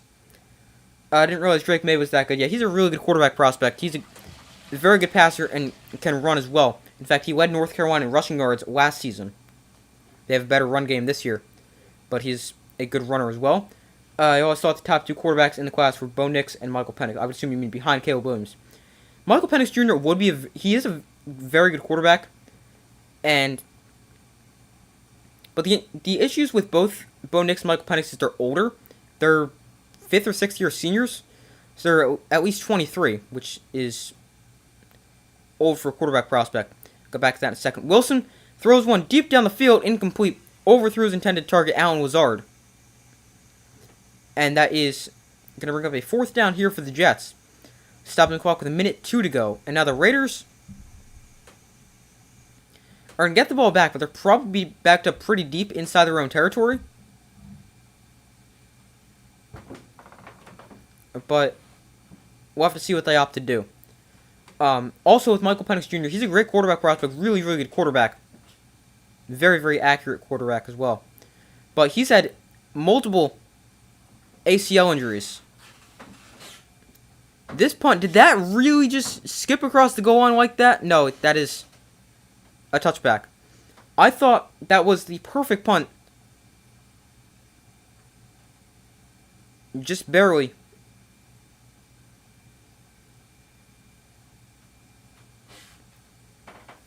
Touchback.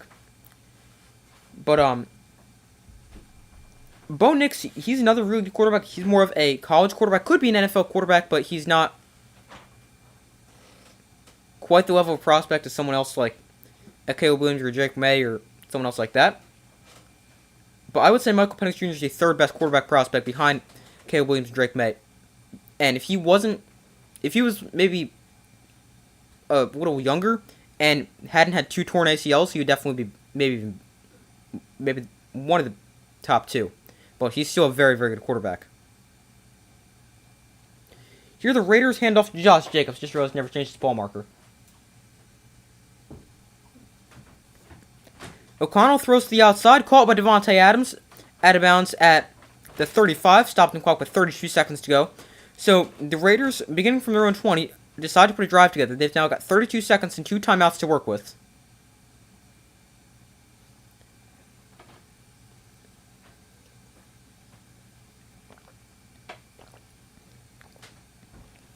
Aiden O'Connell, 9 of 13 for 110 yards and a pick so far today.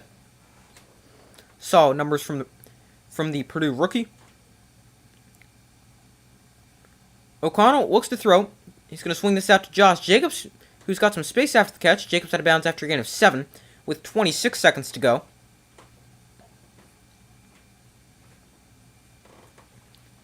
And that's going to bring up a 2nd and 3. So overall, Raiders putting together a pretty good drive. Now this is a situation Aiden O'Connell needs to know he cannot take a sack. I mean, really he can, but he shouldn't. It's not the end of the world if he takes a sack, but you always want to avoid sacks in general, but especially in 2-minute situations. O'Connell throws to the outside. That is caught by Michael Mayer, the rookie tight end, and he gets it to the 48. Another 1st down for the Raiders. Now, there is a late flag that comes in. So we'll have to see what this is. Roughing the passer.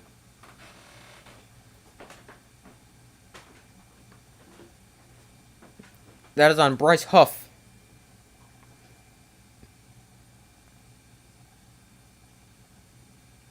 Went too low.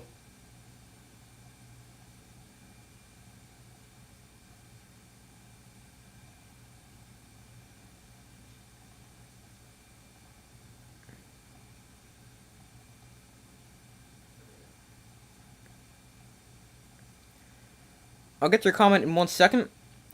But here is a 1st and 10 for the Raiders. 21 seconds to go.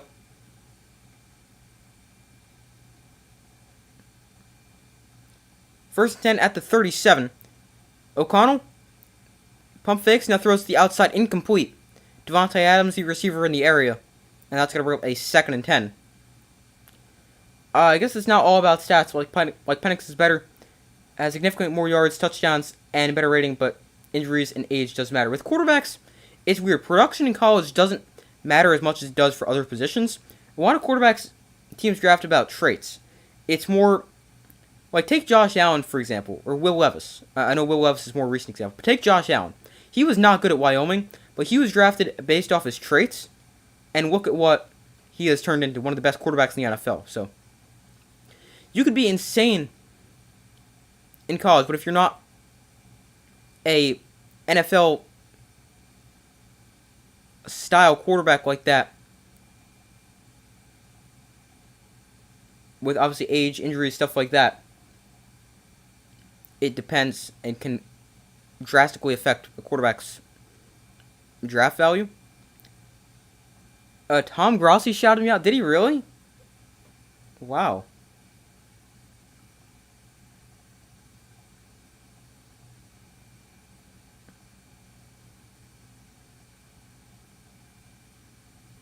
That's cool. But here is a 3rd and 10. Handoff to Jacobs, who's going to slip or maybe get tripped up by Quinn Williams. Couldn't tell. And now timeout here for the Raiders. Alright, they do call a timeout with 2 seconds to go.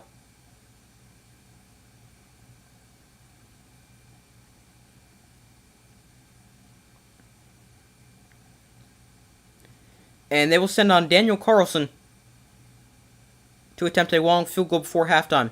He's 0 of 2 on field goals that are longer than 50 yards this season. This would be I don't know exactly where they are. This can be a 54-yarder. According to Next Gen Stats, they got a 45% chance to make this. On 4th and 9, there's 3 seconds left in the half. The Jets do have a timeout they can spend if they want to.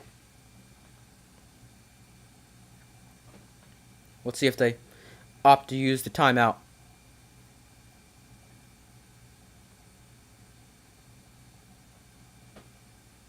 They don't. Carlson's kick on the way, and Carlson's kick is good. Excuse me. The Raiders add a field goal before halftime. After Daniel Carlson's kick is good, and we've reached halftime. The Jets lead the Raiders 9-6.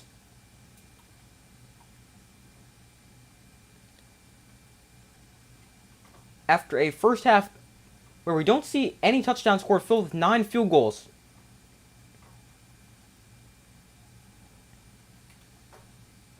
Jerry Rice or Randy Moss? Jerry Rice, but both are insane. Insane receivers. How about you? Oh, I just realized I got rid of...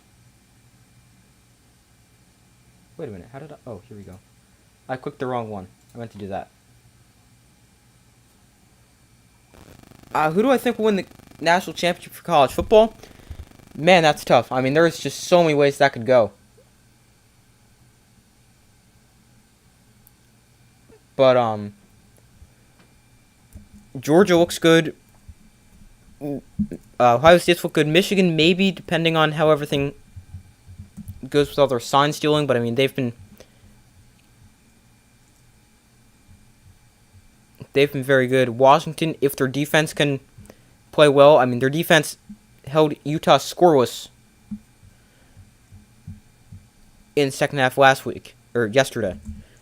But Georgia winning again. Yeah, they got a great chance. I mean, there's a lot of teams that could honestly win the national championship. I could honestly see the top 8 teams currently winning the national championship. That being Georgia, Michigan, Ohio State, Florida State, Washington, Oregon, Texas, and Alabama. I mean, with the way they're all playing, especially Alabama now, they started off slow, but they're peaking at the right time.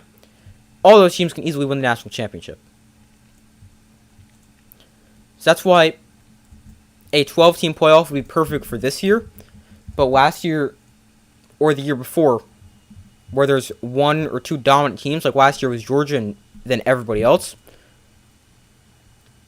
that's where a 12-team playoff wouldn't be good because it would be entertaining for the first couple rounds, but then once you get to the national championship game and stuff like that, Georgia's just going to destroy whoever they play or whoever the dominant team is that year.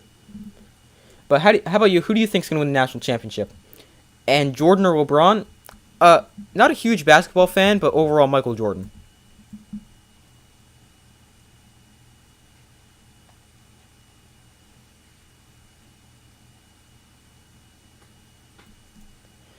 But I'm going to go take a quick break as I do at halftime of every game. I will be back in a few minutes for the second half, update score prediction, stuff like that.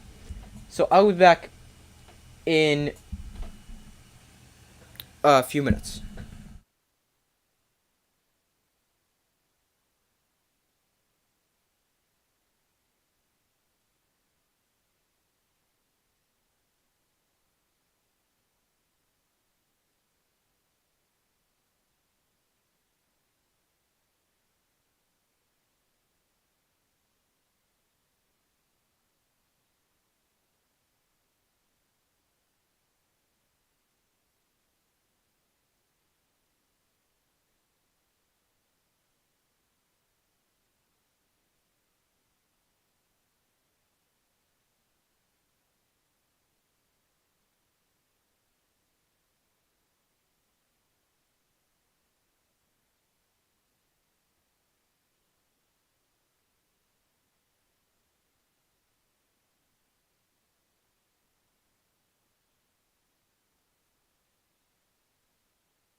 Alright, I'm back. Thank you guys for staying with me as I took a quick break.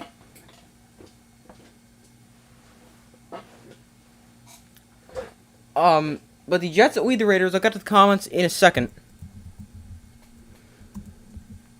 The Jets lead the Raiders by a score of 9-6 at halftime. And it's been a game filled with field goals so far. I would expect maybe a couple touchdowns here or there, but I mean, maybe we will see a game with all field goals. But as far as my updated score prediction,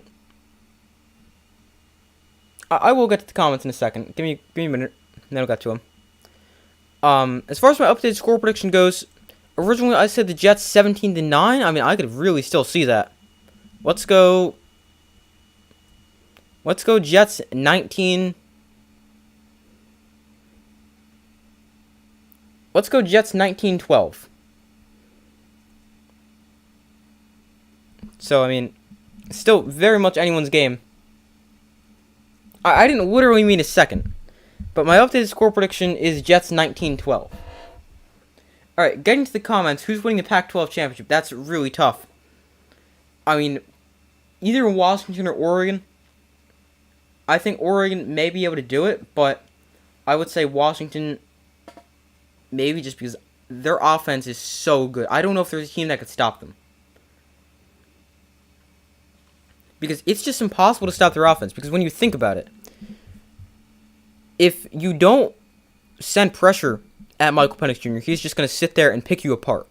If you send pressure at him, it's a very good Washington offensive line, and also the receivers are going to win on the outside. And if they can't throw the ball, they're going to run the football. So it's just nearly impossible to stop the Washington offense. So I mean, it might be them winning the Pac-12. I think Washington will win the national championship. They have a harder schedule. Any teams ahead of them in the rank. That's my thinking. I think they should be ranked number 1. If they go undefeated, beating Oregon twice, beating Arizona, USC, Utah, Oregon State, Washington State. I feel like there's one more team I'm forgetting. But if Washington goes undefeated, playing that schedule with really tough teams, there's no way they shouldn't be ranked number 1. And, yes, also, add on to your college, Washington, Michigan. To add on to your college, Washington, Michigan, trash, Ohio State, trash, Oregon, trash, Florida State, trash. I think they're all very good teams. Washington got it in the bag. It's still, anyone can win the national championship. I mean, this is wide open still. But Washington is definitely one of those teams that could do it.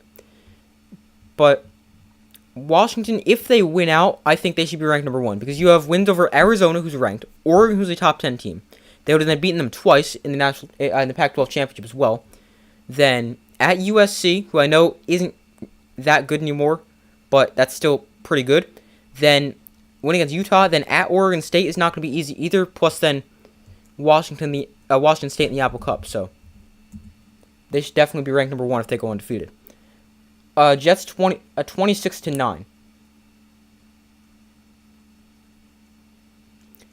Jets 26-9. I could definitely see that. That's definitely more. I don't necessarily know if I trust the Jets' offense to get up to 26 points, score 15, unless they're kicking 5 field goals. But I could see that. If you think Washington should be ranked number 1, why did you say there are 3 in your video earlier today? So that's where it gets kind of confusing. We're at the point in the season where it's kind of confusing with my rankings and versus the playoff committee's rankings and stuff like that. But I'm saying Washington should be ranked number 1 at the end of the season based off resume if they win out. That's what I'm saying. Now, I have Washington at 3, which I still think is higher than most people. But the problem with doing rankings all through the season, like the AP poll and how I've done videos for that, like I love doing college football rankings and stuff like that. But the problem with it is you go into the season with the thinking of, okay, these teams are good, these teams are not good. Or these teams are the best teams, the other teams are kind of like, whatever.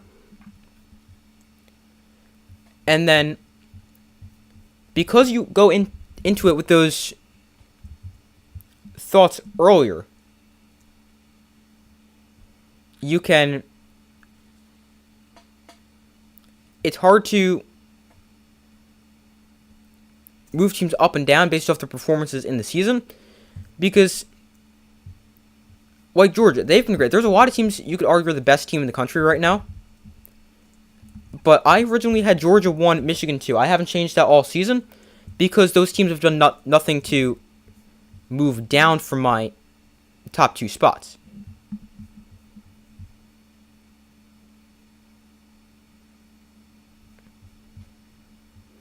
And you could definitely make the argument that there's teams who can, because of good wins, can then jump up above those 2 teams, even if they haven't done necessarily anything to move down. I definitely agree, but that's why I've got Washington at 3. So hopefully that explanation makes sense. But we are set to begin the start of the third quarter. The Jets get the football here. The Jets, 47% of their points have come against come from field goals. A very drastically different first half last week against the Giants to this week for Josh Jacobs. Last week he had over 50 yards and 2 touchdowns. Tonight, not very good. And receiver comparison. Oh, I didn't go over stats. Just realized that. But receiver comparison, both teams have gotten a good production out of their top receiver. Who do I think would win this matchup? Texas against Alabama. That's really, really tough. 1, it depends where. If that's in Alabama or in Texas. And 2, now that Texas is without Jonathan Brooks for the rest of the year with a torn ACL, I would say Alabama. With the way they've been playing, they figure things out offensively. Plus, obviously, not having Jonathan Brooks would be a huge hit to any team's run game, especially Texas, who's relied on Jonathan Brooks to lead their run game so far this year. So if they had a rematch, I would say Alabama, but really anyway. Michigan against Washington, I take Washington. I don't think the Michigan offense is good enough. They're a very good offense, but I think Washington can hurt Michigan too many ways offensively. Now, it's also hard to tell with the Michigan defense because they haven't really played an offense this year, but I think it would be Washington. So 1st and 10 here for the Jets at their own 25-yard line. Wilson under center. Wilson looks to throws low and incomplete, looking for Garrett Wilson.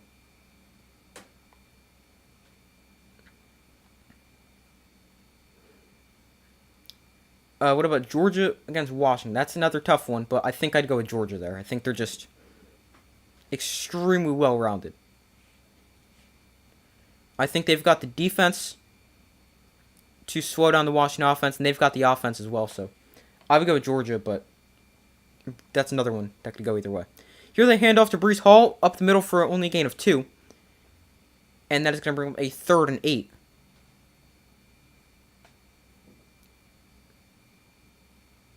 So the Jets with an early 3rd down here.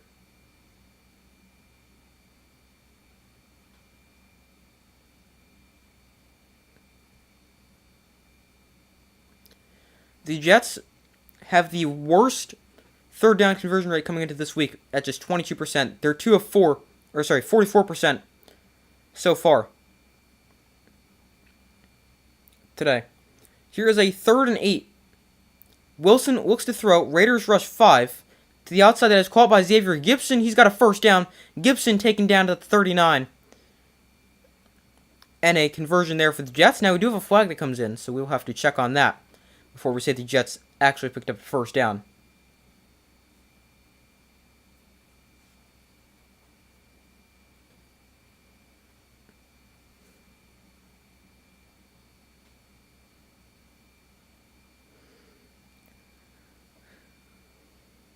So we'll have to check on the penalty. Officials discussing it.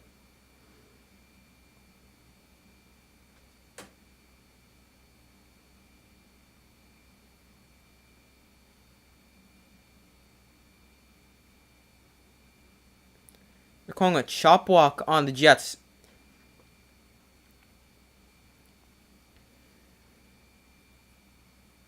Michael Carter went low. Mekhi Becton also into the block, so that's an illegal block there for the Jets. And wipes off the conversion.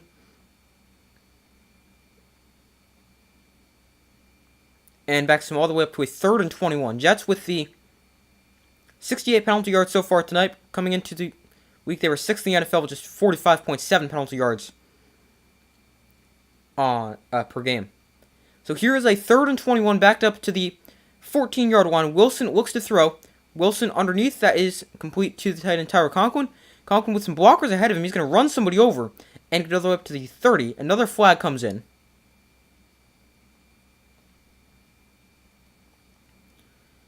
So again, we will have to see the penalty.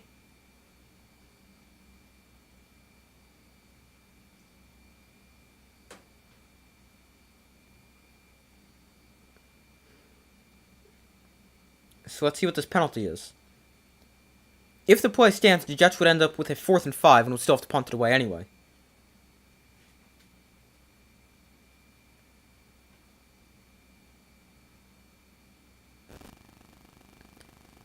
It's a hold on the Jets. It's on the rookie Xavier Gibson. He was blocking downfield after the catch.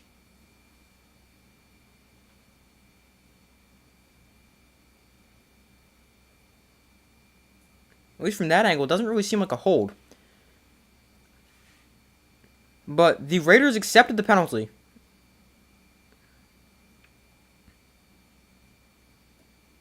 Garrett Wilson's over on the sideline, by the way.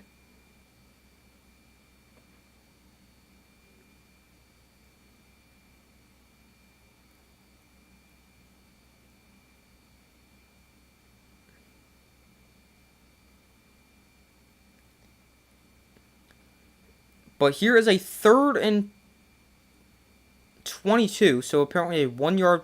Oh yeah, because it's 10 yards from the spot of the hold. So a 1 yard penalty. Here they throw a little quick screen, and it picks up of about 7 or 8 yards there on the screen to Taylor. That brings up a 4th down, and it's still a mile for the Jets.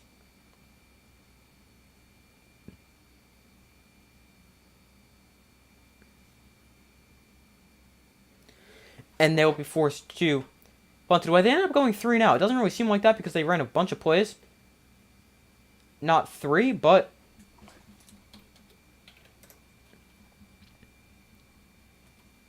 it ends up being a 3 and out because of all the replay, because of the penalty.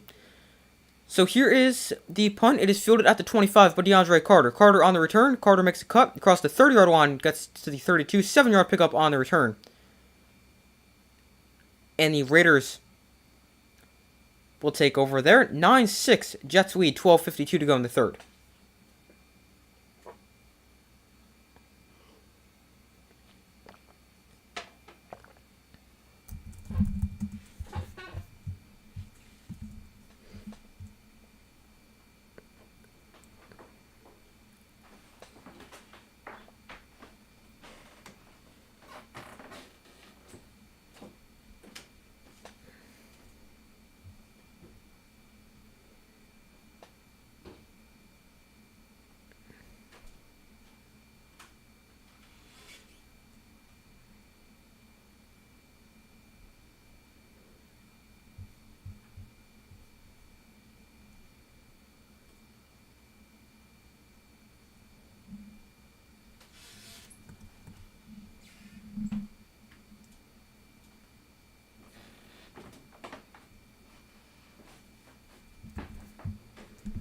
Alright, but waiting for them to come back from commercial break.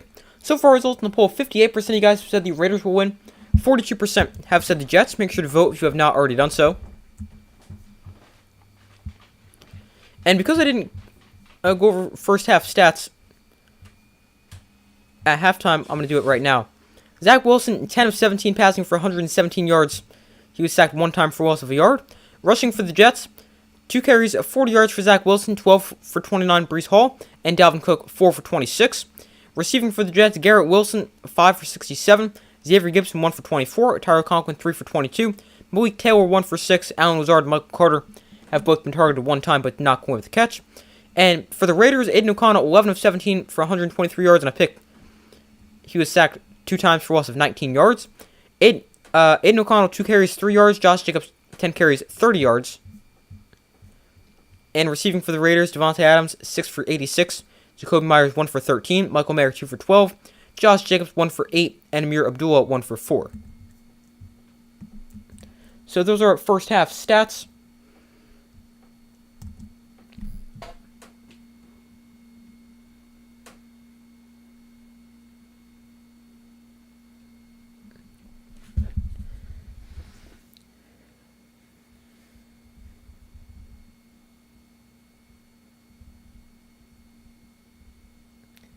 Alright, so they're back from commercial break. The Raiders with the football at their own 31 after their defense forced a punt.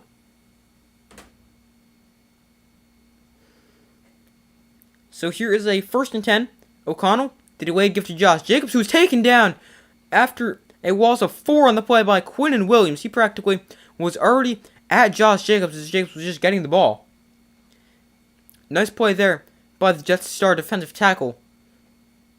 And that backs the Raiders up to a 2nd and 4. Sorry, 2nd and 14.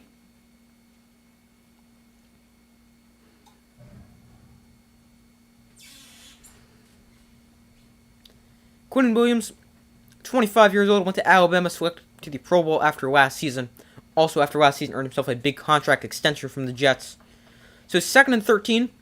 They flipped this one on the end around to number 11. I actually don't know who that is.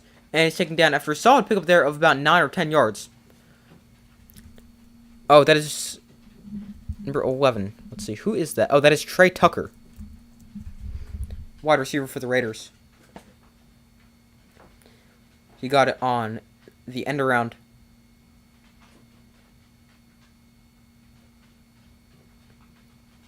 And got a solid pickup there as well before the stop from C.J. Mosley, who's a very good linebacker on the Jets defense. 2nd and 4 here from the 37. O'Connell in shotgun. Myers motions to the left side of the formation. O'Connell going to step up and run. O'Connell is going to slide after a gain of 6. There's a flag on the play.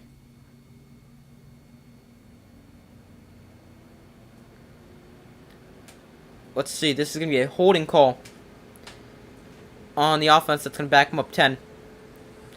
And this will be a 3rd and about 13.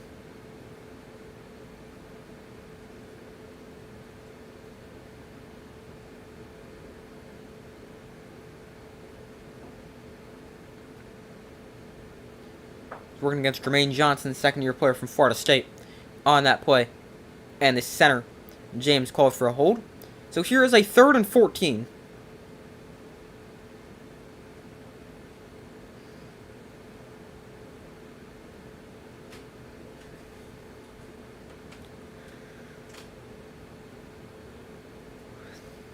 Play clock winding down. They do get the snap off on 3rd and long. O'Connell, no, play blown dead, never mind. They don't get the snap off. I don't know if they got a timeout in first or if they're going to take the penalty. They did, in fact, call a timeout prior to the penalty. So it will remain a 3rd and 14 here for the Raiders.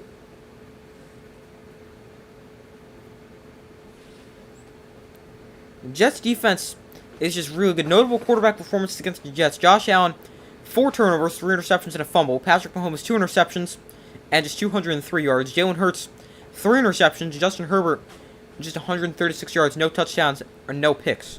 So that just goes to show how good this Jets secondary and defense overall is.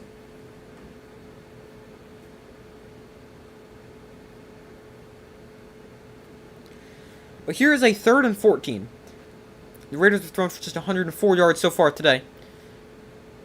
O'Connell looks to throw. O'Connell is going to dump that into the ground, trying to set up the screen to the rookie tight end Michael Mayer. But that is covered very well. Quinn and Williams knew what was coming, and the Jets defense is going to force a punt.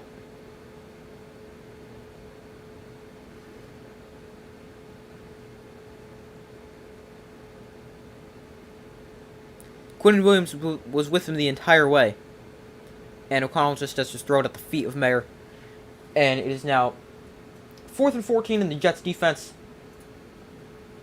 And the two teams trade 3 and outs to open up the third quarter. Xavier Gipson, that's a big kick, driving him back to the 12. Gipson on the return is going to take him down at the 15. And that is where the Jets take over. That was a huge kick from Cole. And the Jets take over with 10:45 to go in the third quarter. Still up by 3.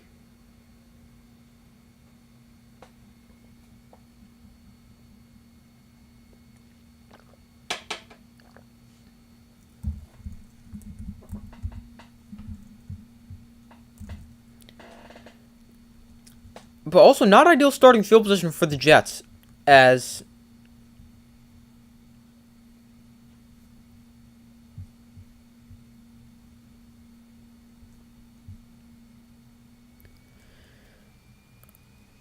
not ideal starting field position for the Jets, as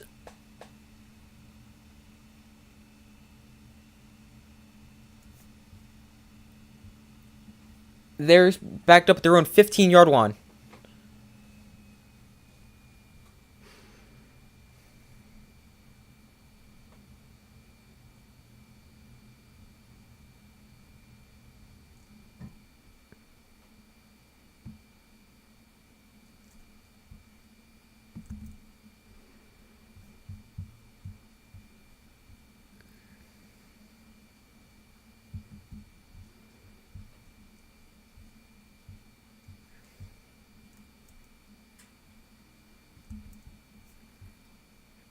But waiting for them to come back from commercial break here.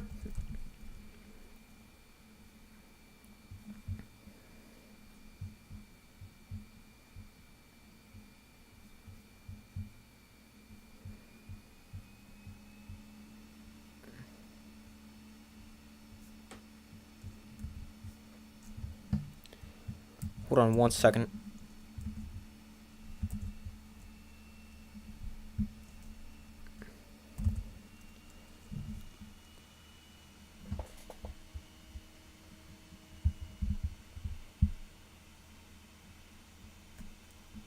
Alright, they're back from commercial break. The Raiders with the football.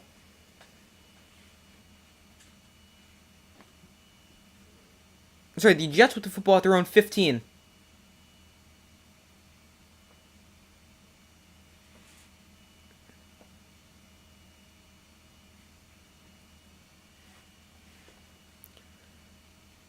So Wilson under center here. Jets lead this one 9-6, 10:45 to go in the third quarter. Wilson looks to throw, steps up in the pocket. Wilson on the run, throws over the head of the intended receiver and incomplete. I could not tell who he was trying to get that ball to. Oh, that was Garrett Wilson. So he's back on the field. Not sure what the problem was in that previous drive where he was on the sideline, but glad to see he's okay, or I don't even know if that was an injury, but good to see he's back on the field, I guess you could say. So here is a 2nd and 10 I formation for the Jets.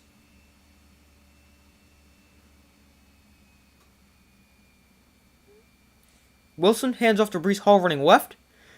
And Hall taken down for loss of a yard. Excuse me, sorry. I was in the middle of a yawn when I said that.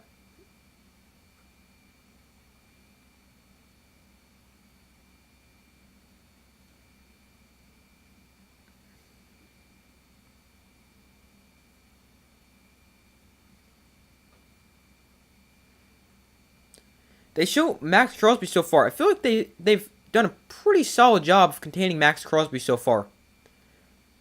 He has just 1 pressure. That's the fewest in a game so far this season, when he had 4. And he's played 20 pass rush snaps, so it does show they have done a great job of containing Max Crosby. Here he's double teamed. Wilson, no play, blown dead, never mind. It's going to be a false start.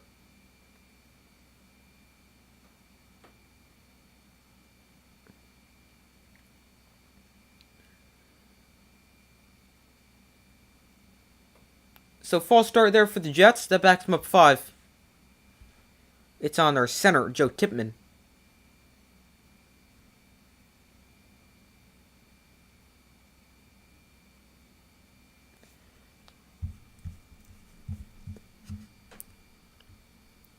Joe Tipman, a third-string center for the Jets. He's a rookie.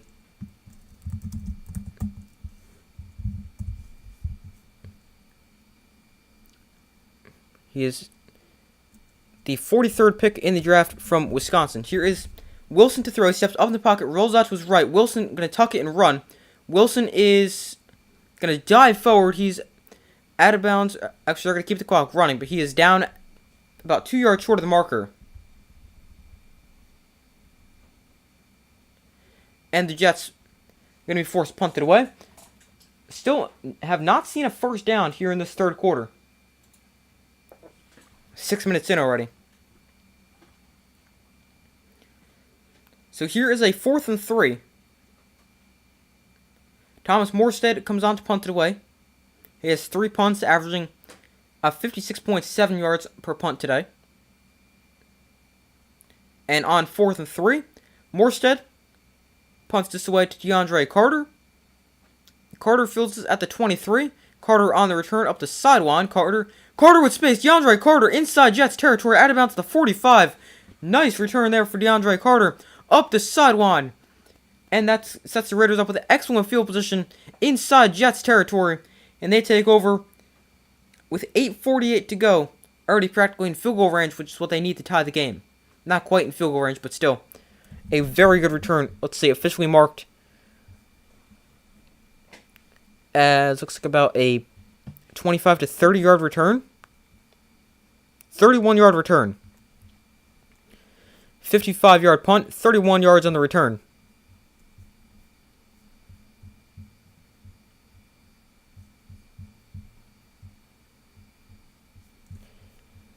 So a really good return there for DeAndre Carter. And the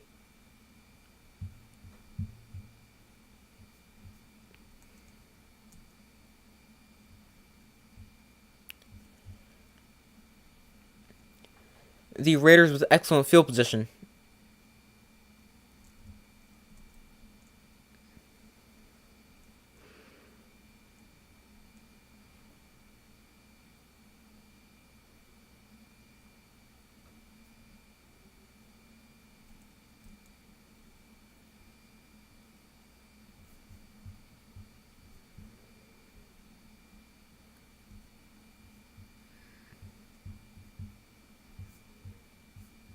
Hold on 1 second.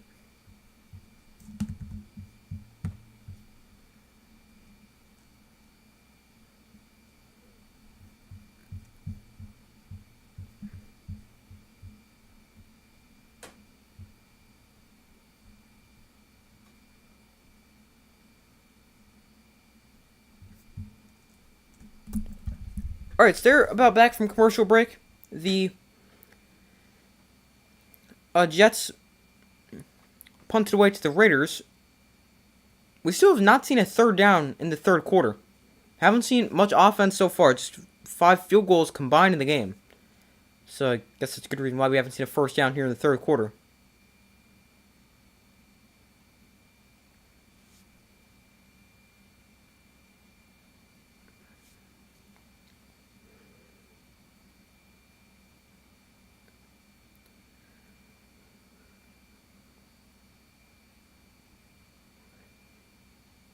So 1st and 10 here for the Raiders.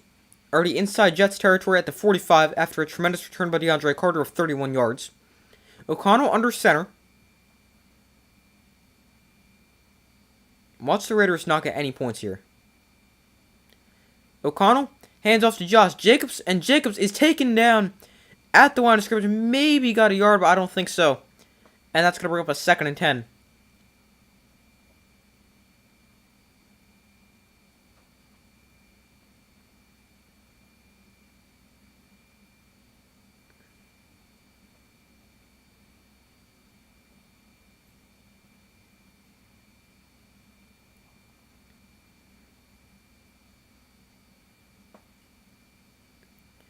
So here is a 2nd and 10 for the Raiders after that run went nowhere. O'Connell looks to throw here on 2nd down. He's got time, throws. That is caught by Jacoby Myers, and he's going to gain 8, which should get them into field goal range at the 37. That would still be a long 50-plus yard field goal, but at least that is field goal range. Here is a 3rd and 2 for the Raiders.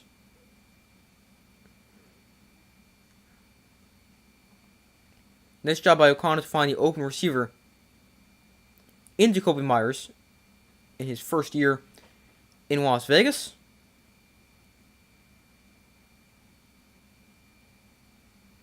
So here is a 3rd and 2.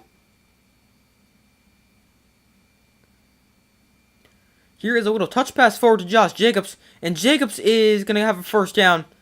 The first down of the 3rd quarter here for either team comes over halfway in, and the Raiders move the chains and extend their drive.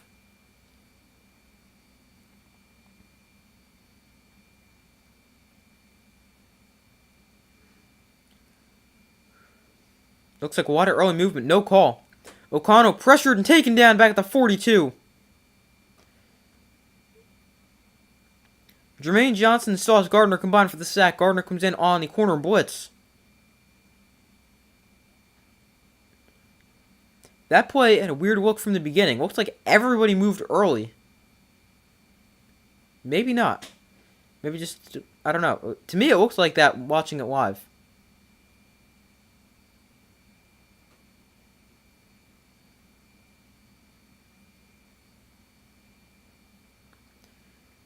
That is the 3rd sack for the Jets. They have 27 yards in terms of sacks.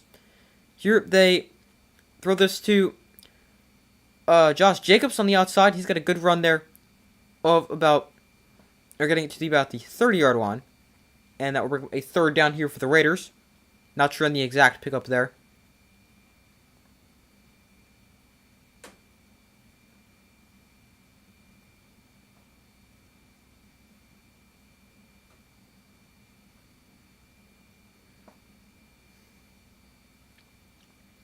Raiders 3 of 3 when 3rd down is 1 or less. 3 or less. Outside of that, they have not converted the 3rd down over 6 on 3rd downs 4+.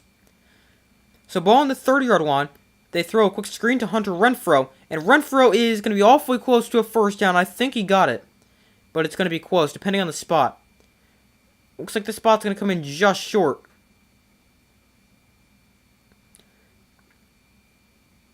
Yeah, just short.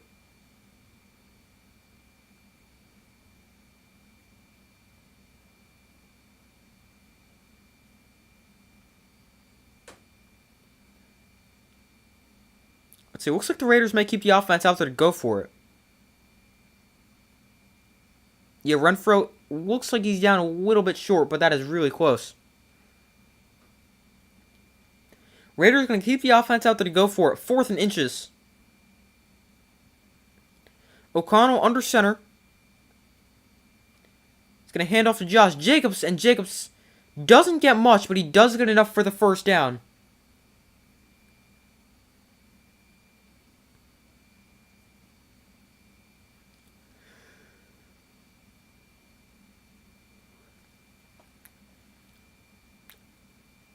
Not much there for Josh Jacobs at all, but he is able to, in fact, pick up the 1st down.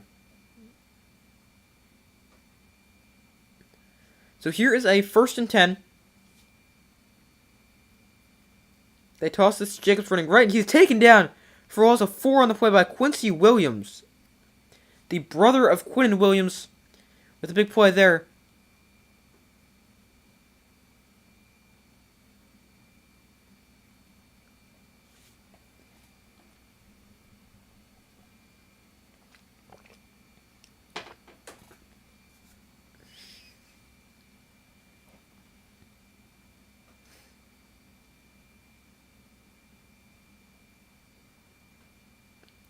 So here is a 2nd and 14. Ball on the 27. Here they toss Jacobs to the short side of the field running right. And Jacobs taken down at the 22 following a pickup of about 5.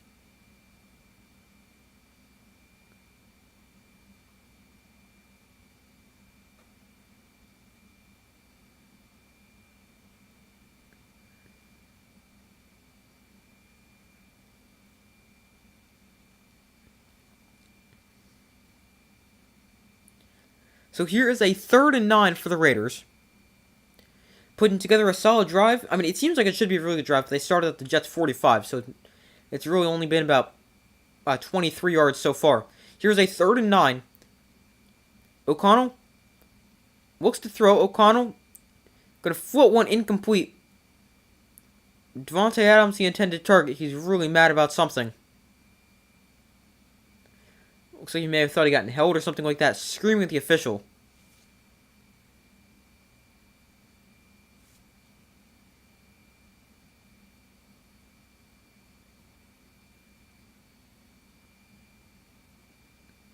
He's working at Sauce Gardner, running a drag route. Jets go man coverage. I don't see anything that would be a penalty. But here is a 40-yard field goal attempt here for the Raiders to tie this game up at 9. We may actually see all field goals in this game. Carlson's kick on the way, and good.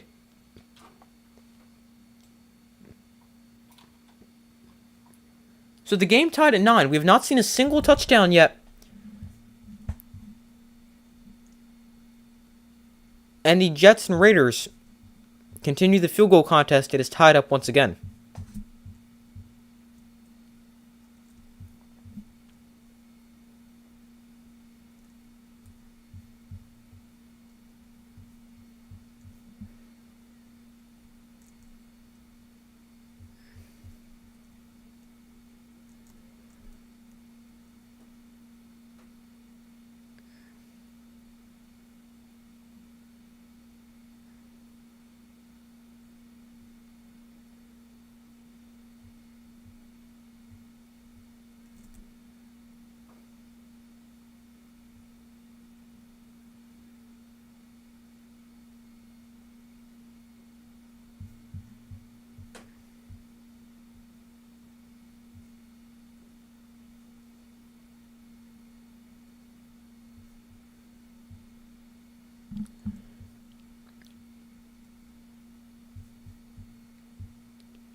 Hold on 1 second.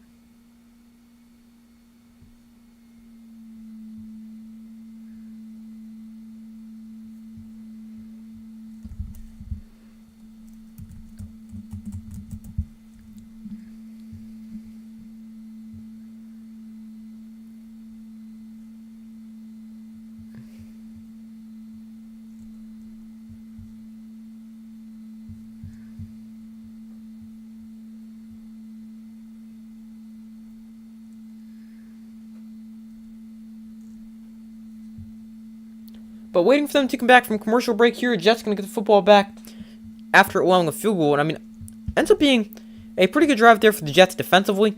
They do give up a couple of first downs, but 11 plays, 23 yards isn't amazing when you look at it from a Raiders perspective, especially starting at the Jets' 45.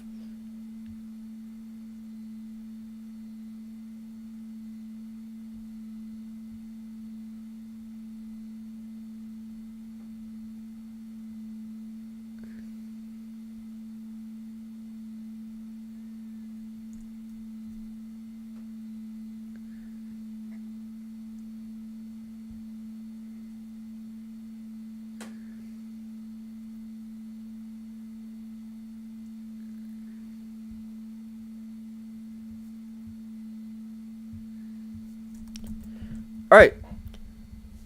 So the kick is away, and it is going to be returned from the goal line here by Xavier Gipson, rookie. Gipson going to try to bounce to the outside. Gipson breaking tackles. Gipson still on his feet, eventually taken down to the 13. Not a good return there. Probably should have just let that bounce in the end zone for a touchback. But instead, the Jets take over with terrible field position at their own 13 following the kickoff, and the Raiders tying the game up at 9.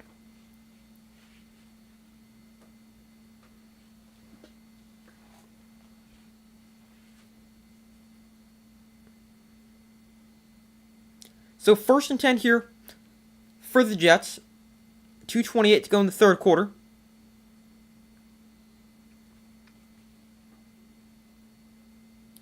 Wilson under center. Throws outside quickly to Garrett Wilson. Wilson stiff arms somebody and is taken down after a gain of 5.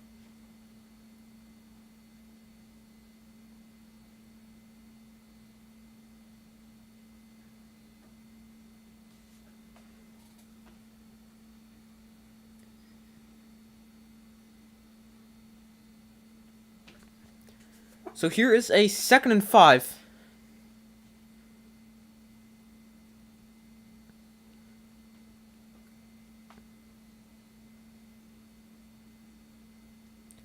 Wilson under center. Tyler Conklin in motion. Wilson looks to throw. Wilson pump fakes. And Wilson did lose the football. Wilson did lose the ball. I think the Jets were able to jump on that, though. They were able to. But a sack there for the Raiders is going to bring this to a 3rd and long for the Jets.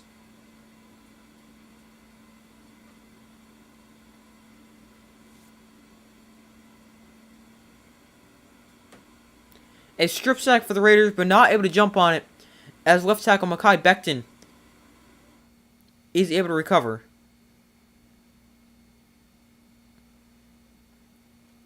Second sack of the day for the Raiders. Jets have 3 sacks, so 5 total sacks in the game. Wilson looks to throw. He's pressured, going to launch one way down the field. Incomplete. Looking for Taylor. Overthrew him. Incomplete. And the Jets punted away.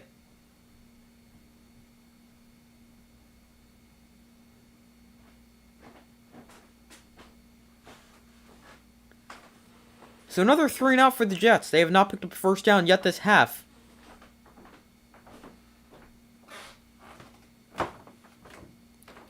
And on 4th and 10, the Jets send on Thomas Morstead to punt.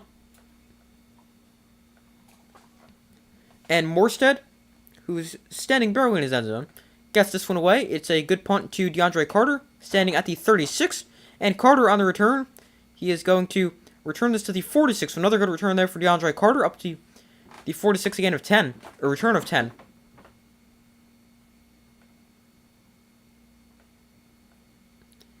And the Raiders get the ball back again with good field position.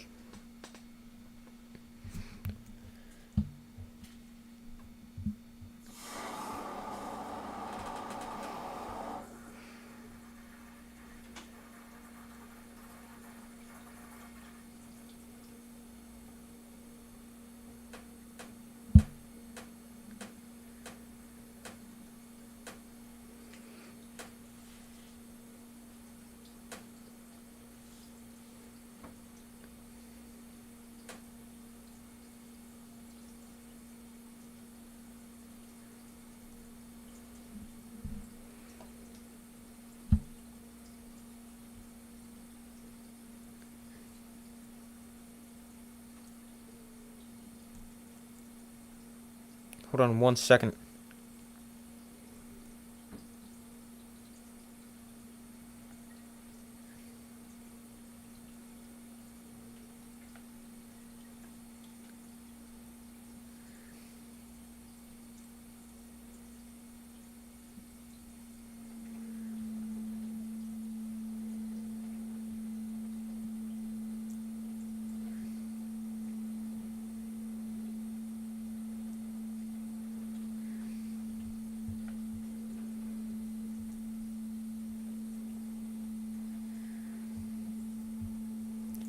But waiting for them to come back from commercial break, the Raiders with the football, game tied at 9. 46 seconds to go in the 3rd quarter.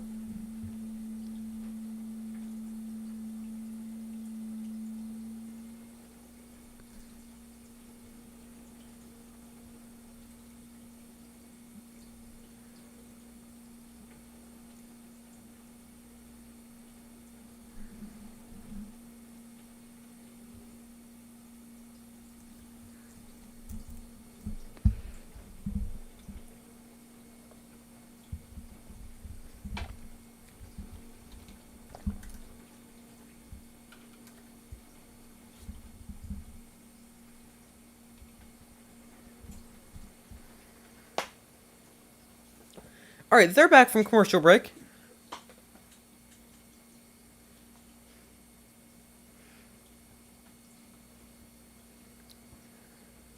So, from their own 47, again, excellent field position for the Raiders. O'Connell off play action, tries to dump it off to Michael Mayer, but he's unable to handle that pass and incomplete.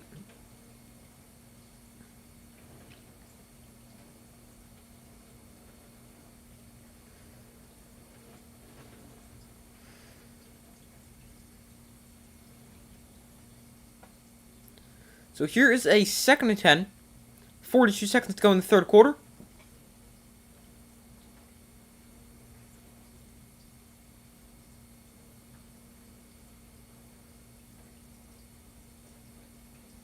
O'Connell hands off to Jacobs up the middle. Josh Jacobs with a big run. Jacobs across the 40. Jacobs still on his feet. Josh Jacobs inside the 20. He fumbles the ball. The ball is out of bounds at the 5-yard line. A big run there for Josh Jacobs. Gets the ball all the way inside the 10, down to the 6 after the fumble.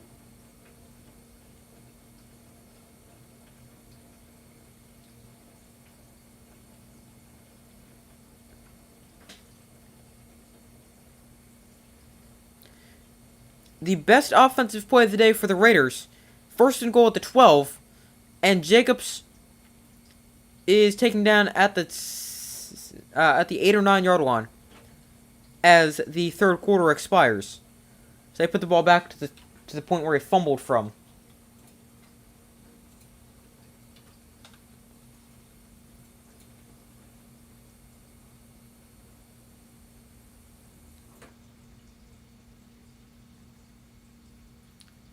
But a big run there for the Raiders. Got to punch it in here. Yeah, exactly. That's exactly what the Raiders need here.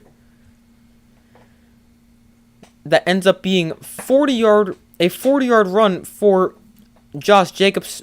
I believe that's going to be the biggest play for either side so far. And now let's see if the Raiders can capitalize off a touchdown, or with a touchdown. No, that is the third longest play of the day. Devontae Adams had a 42-yard catch and run back in the first quarter, and Garrett Wilson also with a 42-yard catch and run back in the first quarter. But one of the few big plays we've seen so far today.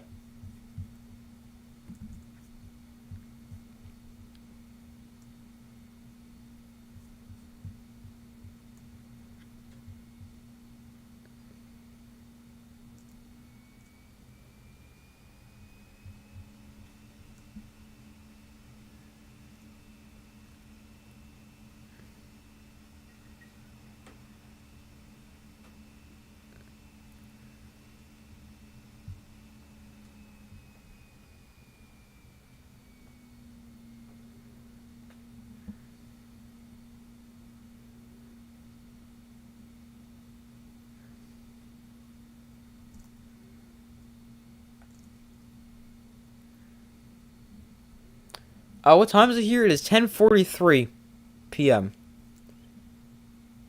Why, what time is it for you in Australia?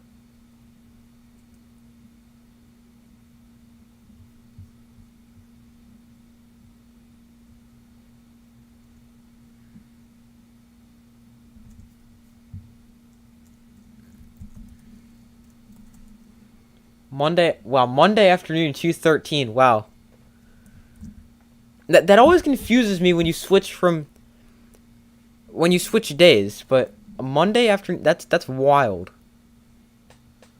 I mean, that is just how time zones work.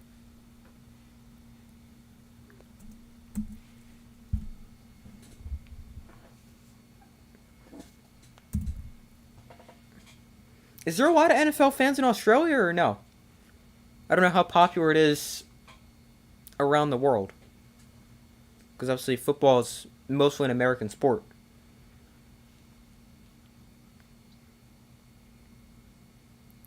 So here is a 2nd and 5. Jacoby Myers in motion. O'Connell under center.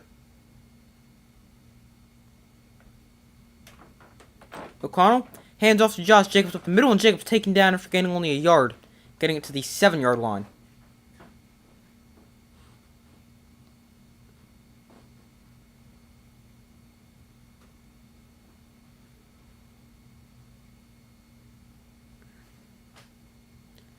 It's becoming really popular. Oh, okay. So it's growing in popularity.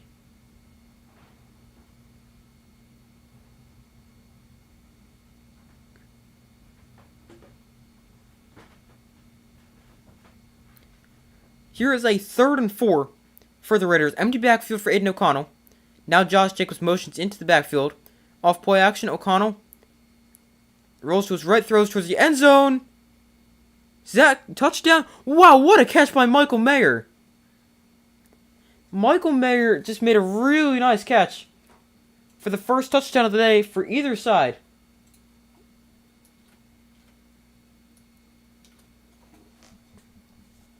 Caps off a 5-play, 53-yard drive for the Raiders. A really nice throw and catch from Aiden O'Connell to Michael Mayer. O'Connell put that just high enough over the reach of the defender. Oh, wow, what a catch from Michael Mayer. He just grabs that from right in front of Jordan Whitehead. That's a really nice catch. I thought that was getting broken up. Really nice catch for the touchdown. And Carlson nails the extra point. So 16-9, the Jets lead the Raiders.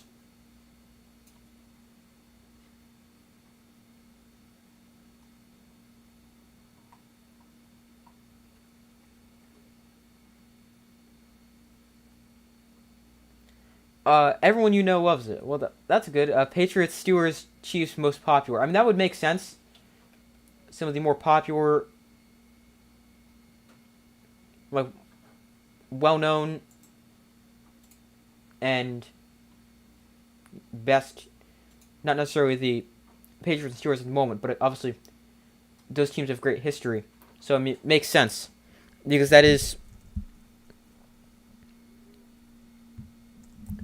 that would be interesting because obviously you guys don't have like a geographical connection to any team.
Can't stand Tom Brady only because you're a Dolphins fan. Makes sense. I mean, Tom Brady dominated for so long. Here's Breece Hall on a big run. It just switched back to the game. Hall inside Raiders territory, out of bounds at the 45. A big run there for Breece Hall.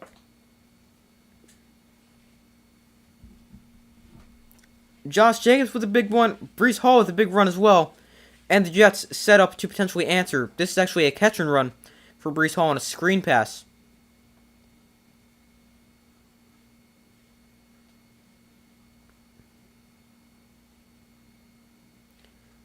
Similar to how Breece Hall had a 50-plus yard catch and run against the Giants on a screen pass like that. Ball on the 40. Wilson looks to throw to the outside. That is caught by Garrett Wilson. Inside the 30, he's taken down at the 28. 12-yard pickup.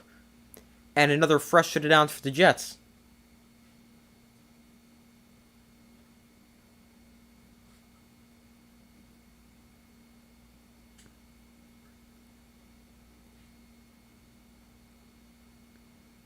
Have I always been a Giants fan? Yes, I have.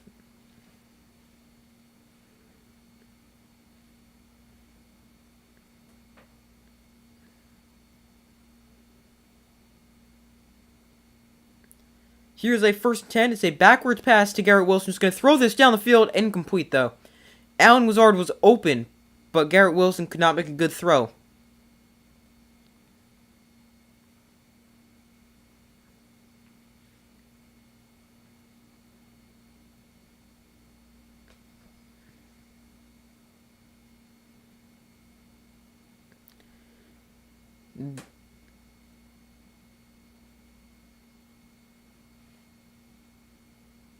The first game we saw was Dan Marino, instant Finn fan. Oh, okay. Makes sense. I mean, one of the best quarterbacks in NFL history.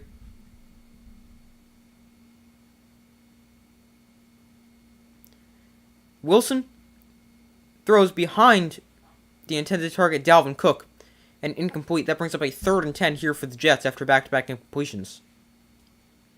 This is another one of those spots where the Jets cannot afford to settle for a field goal. They're down by a touchdown. I know there's still 12:40 to go, but after the big run for the Jets, they really should use a touchdown here. And they've just settled for too many field goals.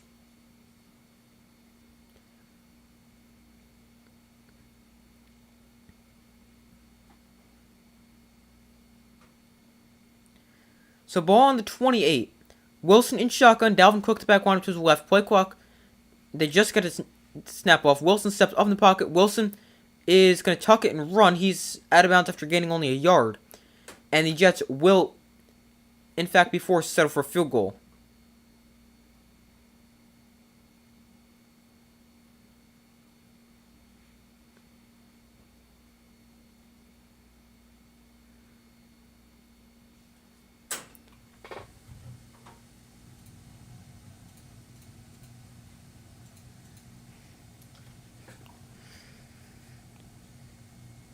So Greg Zuerlein on for his 4th field goal of the day to make this a 4-point game.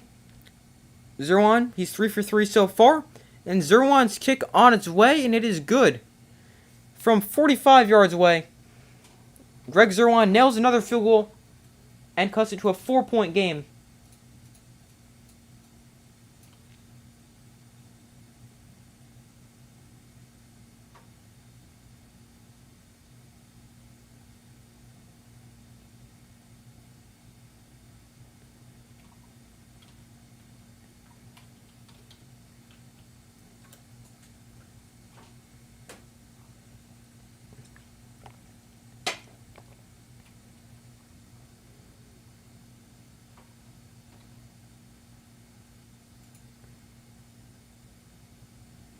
Michael Jackson or Prince, I really have no idea. Those are before my time, so I don't really... I've heard some from both of them, but I don't... I can't... I don't know enough to make an accurate or an educated decision on that. I just really don't know.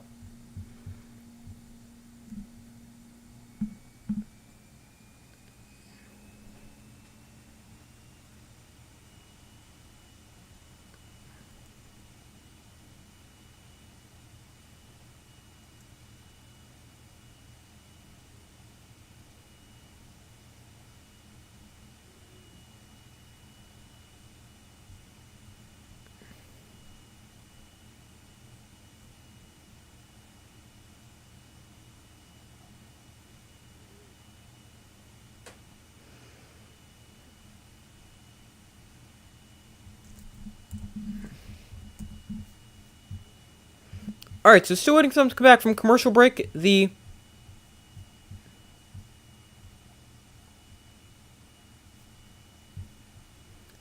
After the Jets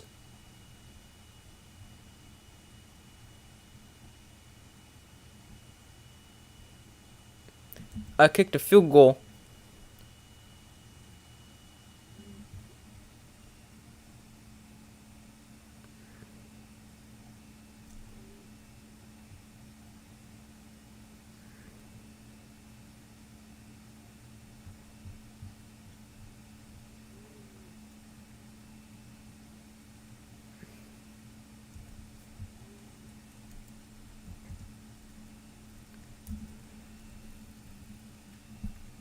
Beyonce or Rihanna? Again, I really no idea.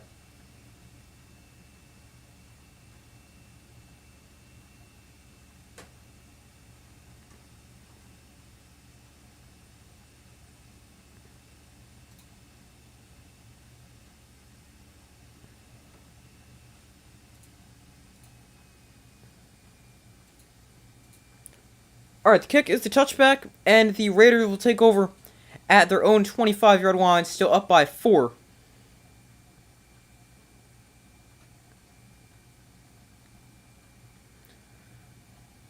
So they're up 16-12.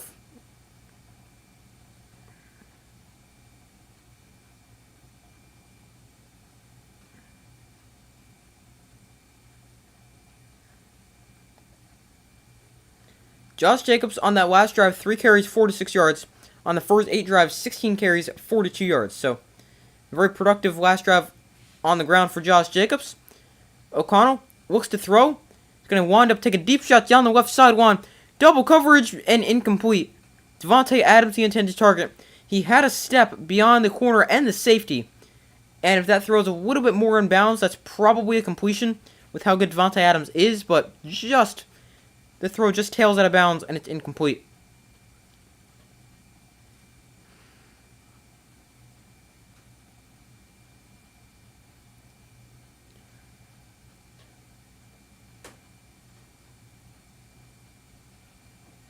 Josh Jacobs having a pretty good day. 19 carries, 88 yards.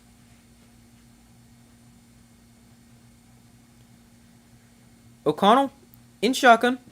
Is going to hand off to Josh Jacobs up the middle once again. Jacobs makes man miss, and he's going to gain 9. Nice pickup there for Josh Jacobs. And he's officially at a new season high for rushing yards in a game with 97. He's still not broken 100 yards on the season, which is kind of impressive for a guy who led the NFL in rushing a season ago.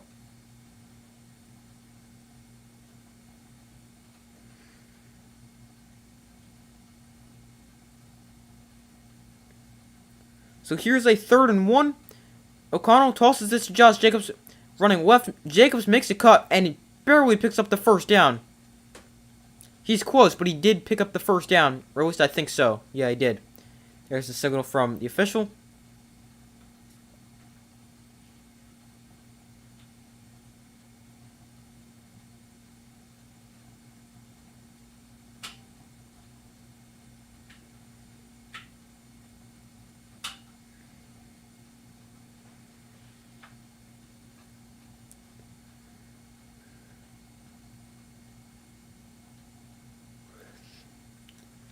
But here's a 1st and 10 at their own 35. Jacobs did, in fact, pick up that first down. Not by much, but he did, as they showed that replay.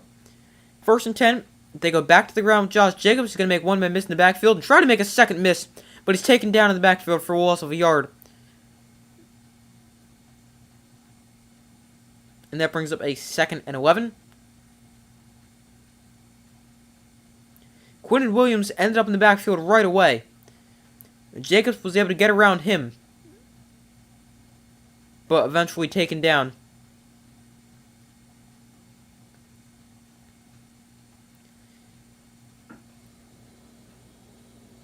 Quinnen Williams, top 5 among defensive tackles in quarterback pressures and hurries. Here's a backwards pass to Josh Jacobs, although he's just going to take it and run. Jacobs gains 2 on the swing pass.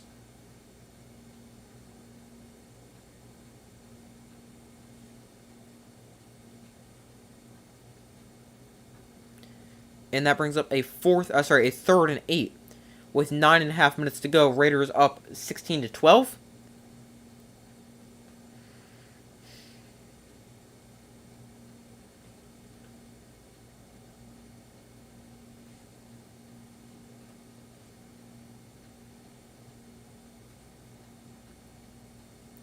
So 3rd and 8. Hunter Renfrow in motion. O'Connell throws underneath, caught by tight end Hooper for a gain of 7. He's going to be just short of a first down. This is going to be a 4th and less than a yard. I would not expect the Raiders to go for this.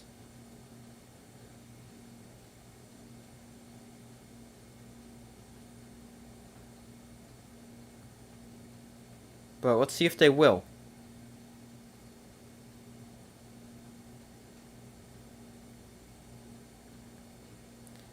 CJ Mosley upset on the sideline, apparently got injured or something, as he heads on into the medical tent. Hopefully he's okay. 4th and inches. It does appear as if the Raiders will go for it. Mosley made the tackle there to keep him short.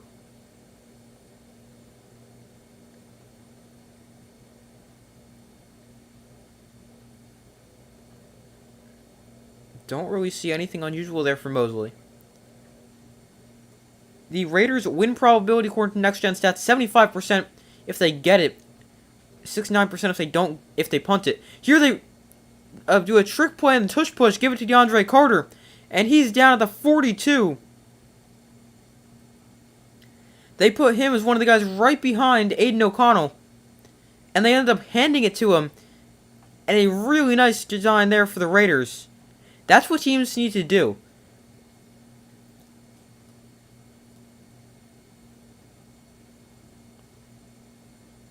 We saw the Eagles fake the tush push last week, and it worked, and that's something that's really going to catch defense off guard because they're just going to go all out to stop the quarterback sneak.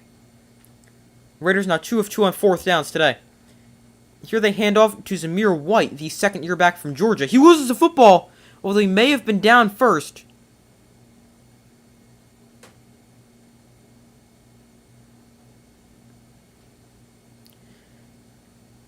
They're saying he wasn't down, but it was recovered by the Raiders.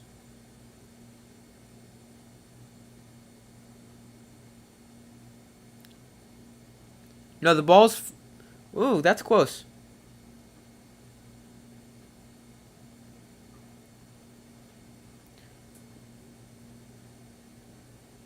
No, I think he's down first, so I don't really think it matters.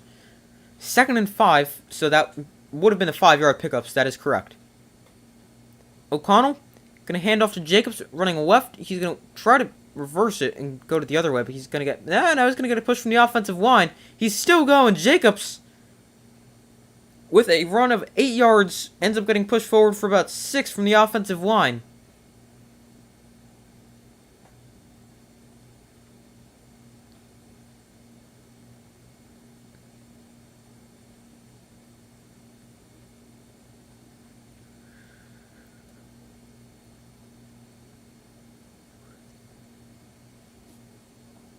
And a nice effort play there for the Raiders.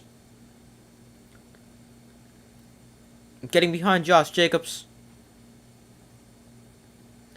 Here is a 1st and 10. Josh Jacobs 107 yards on 24 carries. Here they go back to him. Jacobs dancing around defenders. And another good pickup of 6. Jets are saying it's their ball. Did the ball come out?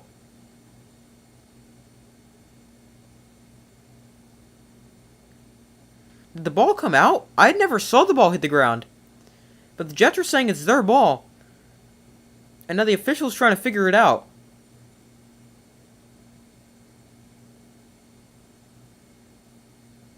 It is Jets football. I never even saw the ball come out. Josh Jacobs loses the football. And the Jets recover it. I want to see a replay of that.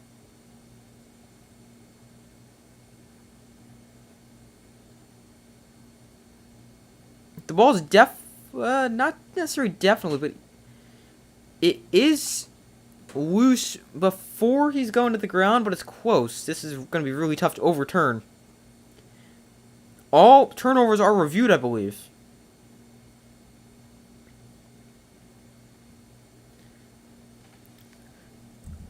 But the Jets just ripped it out of Josh Jacobs' hand.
But waiting for them to come back from commercial break here.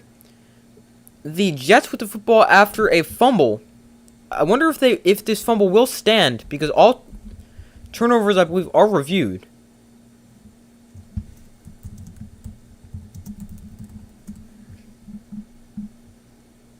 Yeah, all turnovers are reviewed.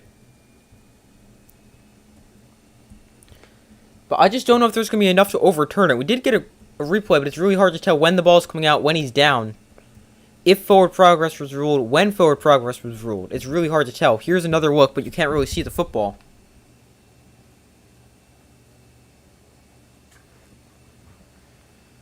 The ball's out there, but he's lying on the ground, so it's really tough. The call stands Jets football at their own 24. Wilson, off play action. Gonna roll out to his right. Jump pass, caught by Allen Lazard to the 42. Nice pickup there for the Jets of about 16 there on first down. Actually, have him 18 there on first down.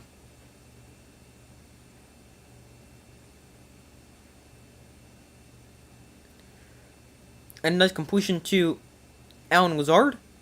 We ended up actually bobbling that. Wilson 14 of 24 for 188 yards, no touchdowns, no picks. Jets still don't have a touchdown of the day. Here's a quick throw out to Garrett Wilson. Wilson makes one man miss, and he's out of bounds.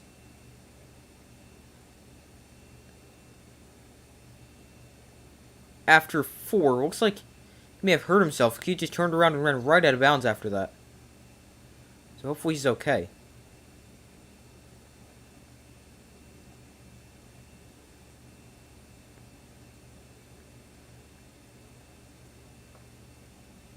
But here is a 2nd and 7 for the Jets at their own 44. Wilson in shotgun. Looks to throw. Wilson underneath is going to find Breece Hall. Hall is going to make a cut across midfield and take him down at the 46-yard line. Nice catch and run there for Breece Hall. And the Jets with another fresh set of downs inside Raider territory this time.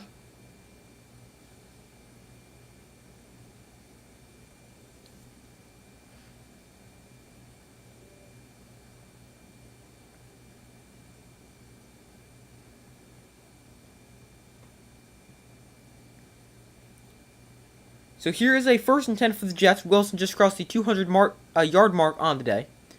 Wilson, off play action, rolls out to the left. Wilson throws, that is caught by Uzama. He's still on his feet after a big hit, and Uzama is going to then turn up field and gain 7. Really nice pickup, bouncing off that hit and picking up another extra couple yards after the hit.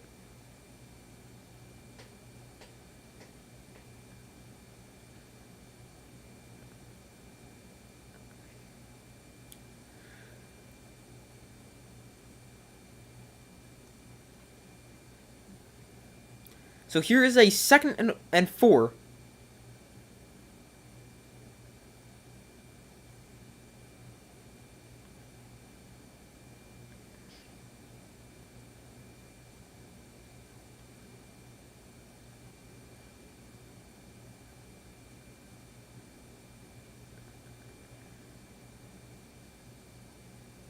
An injured Raider comes off, even though it looks like he may have been some kind of injury there that he didn't want to come up, but had to for some reason, something like that.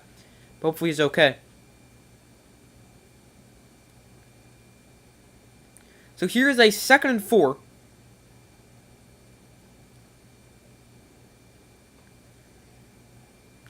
How much time's left? 3:37. So Wilson looks to throw.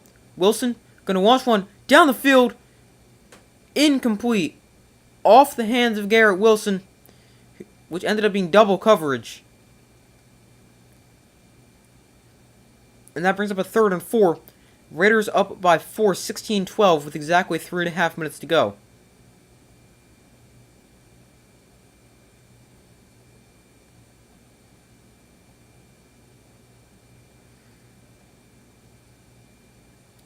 Honestly, one Garrett Wilson may be able to catch. Wilson, that's actually a really good throw from Zach Wilson. Gets it before the safety comes over, puts it in a really nice spot, hits Garrett Wilson in a good spot. Nice over-the-shoulder throw, just Garrett Wilson unable to come up with it. They just get the snap off here. Wilson dumps underneath to Tyler Conklin, who's got a first down. Very close to the marker, but he will pick it up. And the Jets with another first down. The concerning thing for the Jets is they will need a touchdown. They're not going to get away with a field goal here. And they have not scored a touchdown all day. In fact, I don't even think they scored a touchdown last week either. So it was 27-6. I think that was 2 field goals. This one through the hands of Allen Lazard and incomplete. Lazard was looking for a flag. He's not going to get one. 2nd and 10, 3 minutes to go. The Jets have all 3 timeouts remaining. Raiders have 2 timeouts remaining, plus obviously the 2-minute warning as well.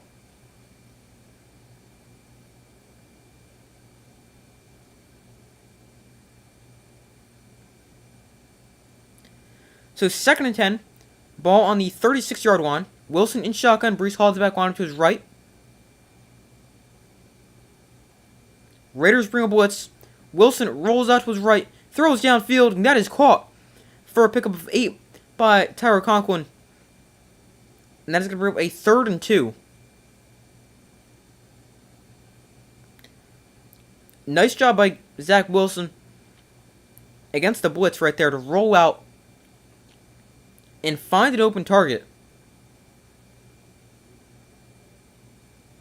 And make this a lot easier of a 3rd down at 3rd and 2 rather than 3rd and 10.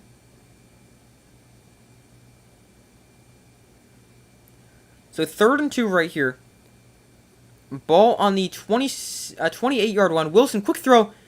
Bobbled by Garrett Wilson, but it is caught up to the 22. Wilson took a big hit as he caught that, causing the bobble, but he is okay, which is good to see. And also a nice catch there.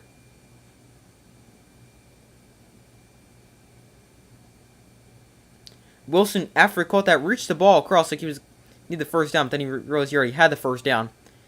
But nice throw and catch from Wilson to Wilson. And that brings us to the 2-minute warning. Very strong connection there, Wilson to Wilson for the Jets so far today. Garrett Wilson, 9 catches, 93 yards. Zach Wilson was 225 yards, 20 of 32 passing.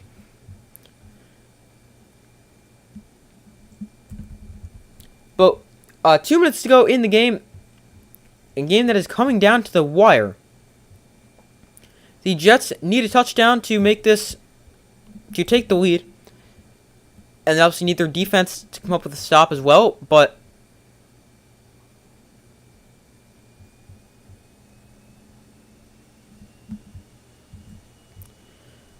the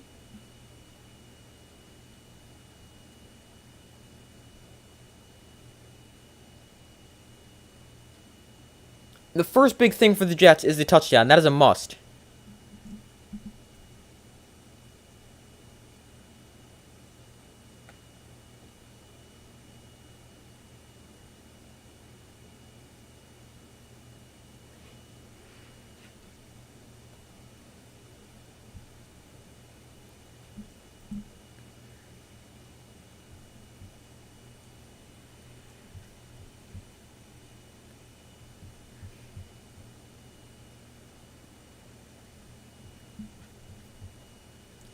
But waiting for them to come back, 2 minutes to go in the game. Jets with 3 timeouts. And Raiders with 2 timeouts.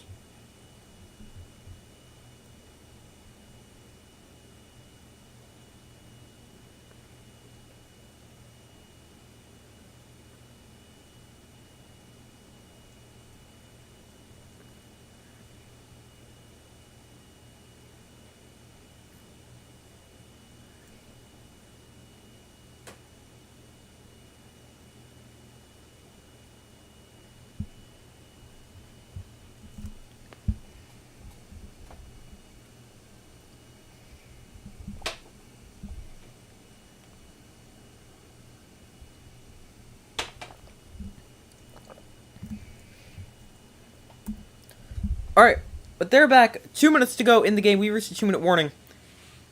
Raiders with the Jets 16-12. Jets have not scored a touchdown, but are looking to score their first touchdown of the game and potentially take a late lead here.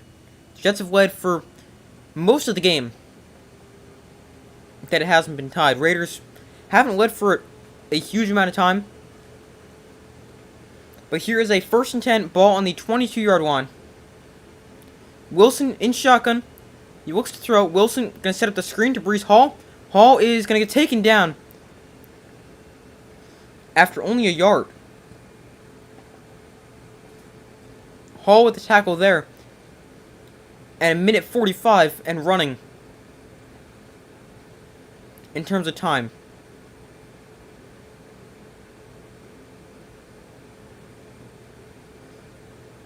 So here is a 2nd and 8, ball on the 20-yard line, so they give him 2 on that play. Wilson in shotgun. Under 90 seconds to go. Wilson throws, that is intercepted! Picked off by Robert Spillane. On the return, he's taken down at the 40. And that is going to seal this one. Actually, no, not really, because the Jets have all 3 timeouts. Never mind. But that is a devastating interception for Zach Wilson, the first turnover of the day for the Jets, and it comes at a huge time.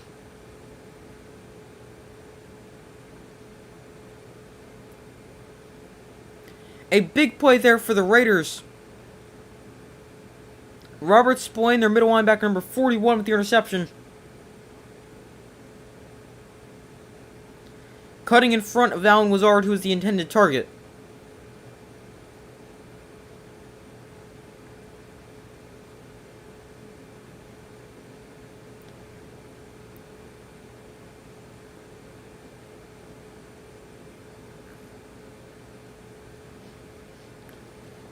But the Raiders, they take over with about a minute 12 to go. Somewhere around there.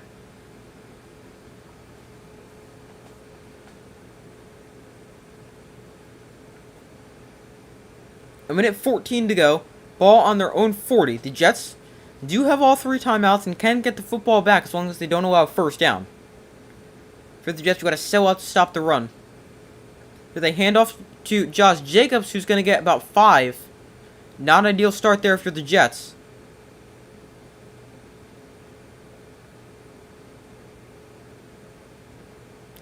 And there's the first timeout for the Jets with a minute 9 to go.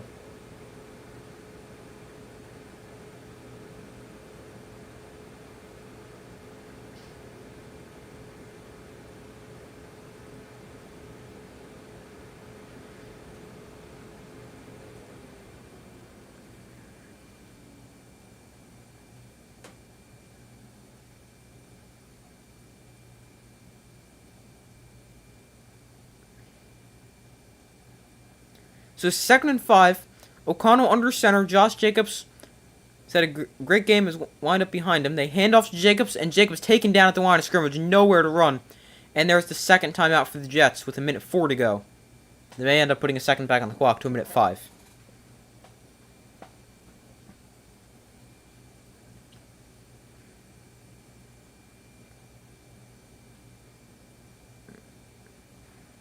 They do put a second back on the clock. A minute 5 to go. Here is a 3rd and 5 for the Raiders. Now, here if you're the Raiders, it's interesting. Do you put the ball in the air and try to get that first down and seal the game?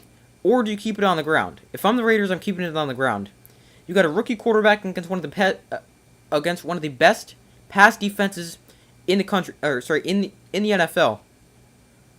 I'm gonna keep this on the ground. Force the Jets to use their final timeout. And then punt it away and force them to go the length of the field. They're going to throw the football. O'Connell has a batted at the line and incomplete. Jermaine Johnson knocks it down, and that is huge for the Jets. I did not think you should throw the football in that situation.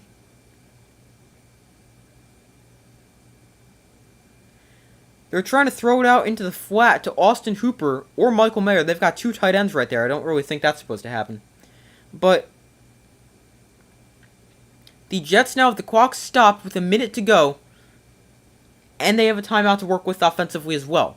Now they will get the ball deep in their own territory, barring a punt block or a huge return. 4th and 5. The play clock is at 0.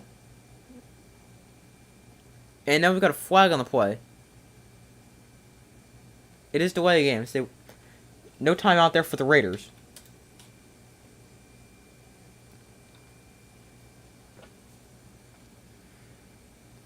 So that backs them up to a 4th and 10. I don't agree with the decision to throw the football right there if you're the Raiders. Keep it on the ground. You picked up 5 yards on 1st down. Maybe you get 5 yards there on 3rd down. You really don't know.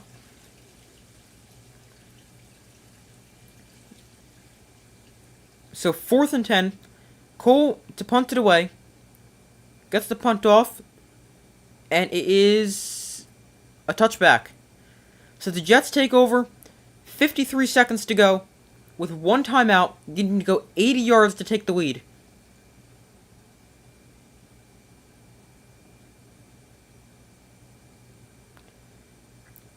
So Raiders lead 16-12.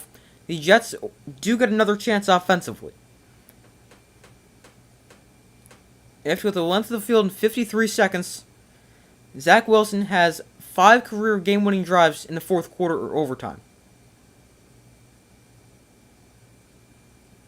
Honestly, kind of a lot for Zach Wilson.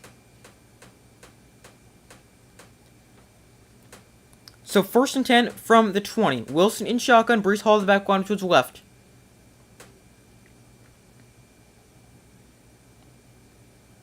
Wilson looks to throw.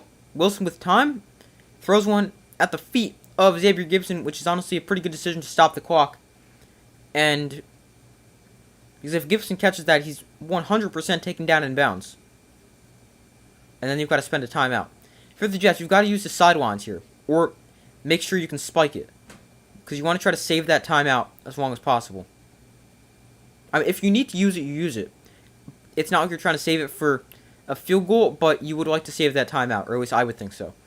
Empty backfield here for Zach Wilson. He looks to throw. Wilson going to dump this off to Conklin out of the backfield. He probably should have gotten out of bounds. He's going to pick up 9. Now, after the Jets, you got to go fast.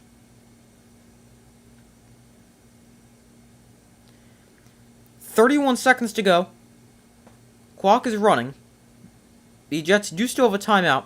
Wilson looks to throw on 3rd and short.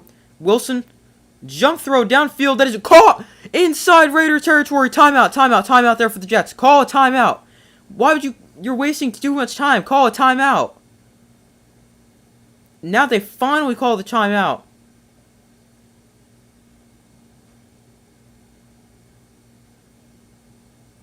Robert Saleh says he tried to call a timeout before. What a throw there from Zach Wilson. What a catch there from Tyler Conklin. Wilson hits, he throws a jump pass to Tyler Conklin and makes a nice jumping catch. And sets them up inside Raider territory at the 45. Zach Wilson, 263 passing yards and an interception. Robert Saleh is really upset. He says he's trying to get the timeout in earlier.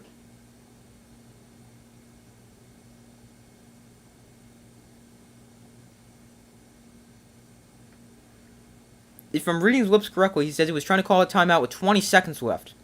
There is now 13 seconds on the clock.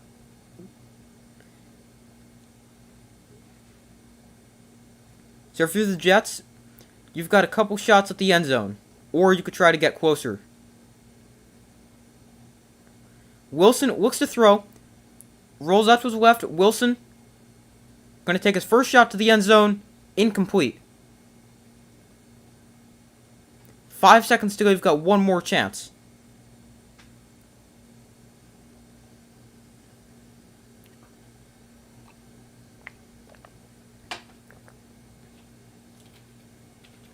Raiders 16, Jets 12.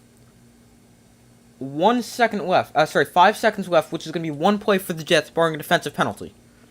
What you don't want here for the Raiders is a defensive pass interference in the end zone, which would put the ball on the 1-yard line.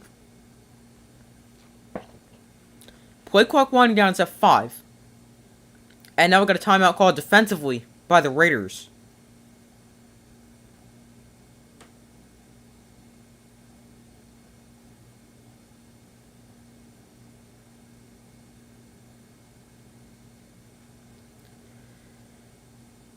So 2nd and 10 for the Jets. Most likely going to be the final play of the game. 5 seconds to go.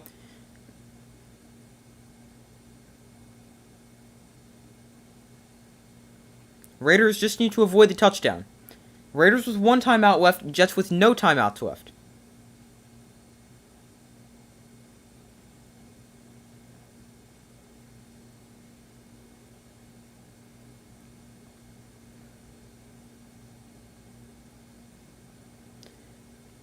The Raiders with 6 guys inside the 15-yard line. It's a 5-man rush. Wilson is pressured. He's going to roll out to his right. Back to the 40. Wilson now going to launch it downfield. Wilson has it incomplete. He did a really nice job just to be able to get that throw off. And the Raiders hold on for the win, 16-12.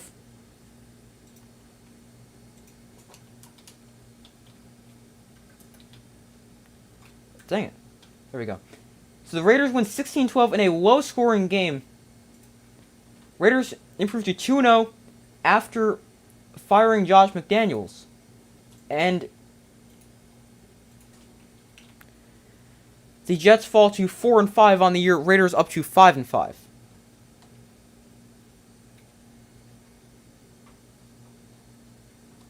See you later. Take care. Have a good rest of your day.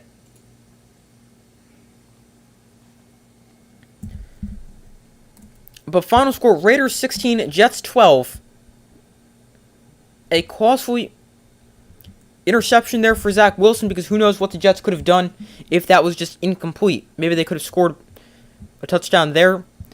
But the Jets fall to 4-5 on the year.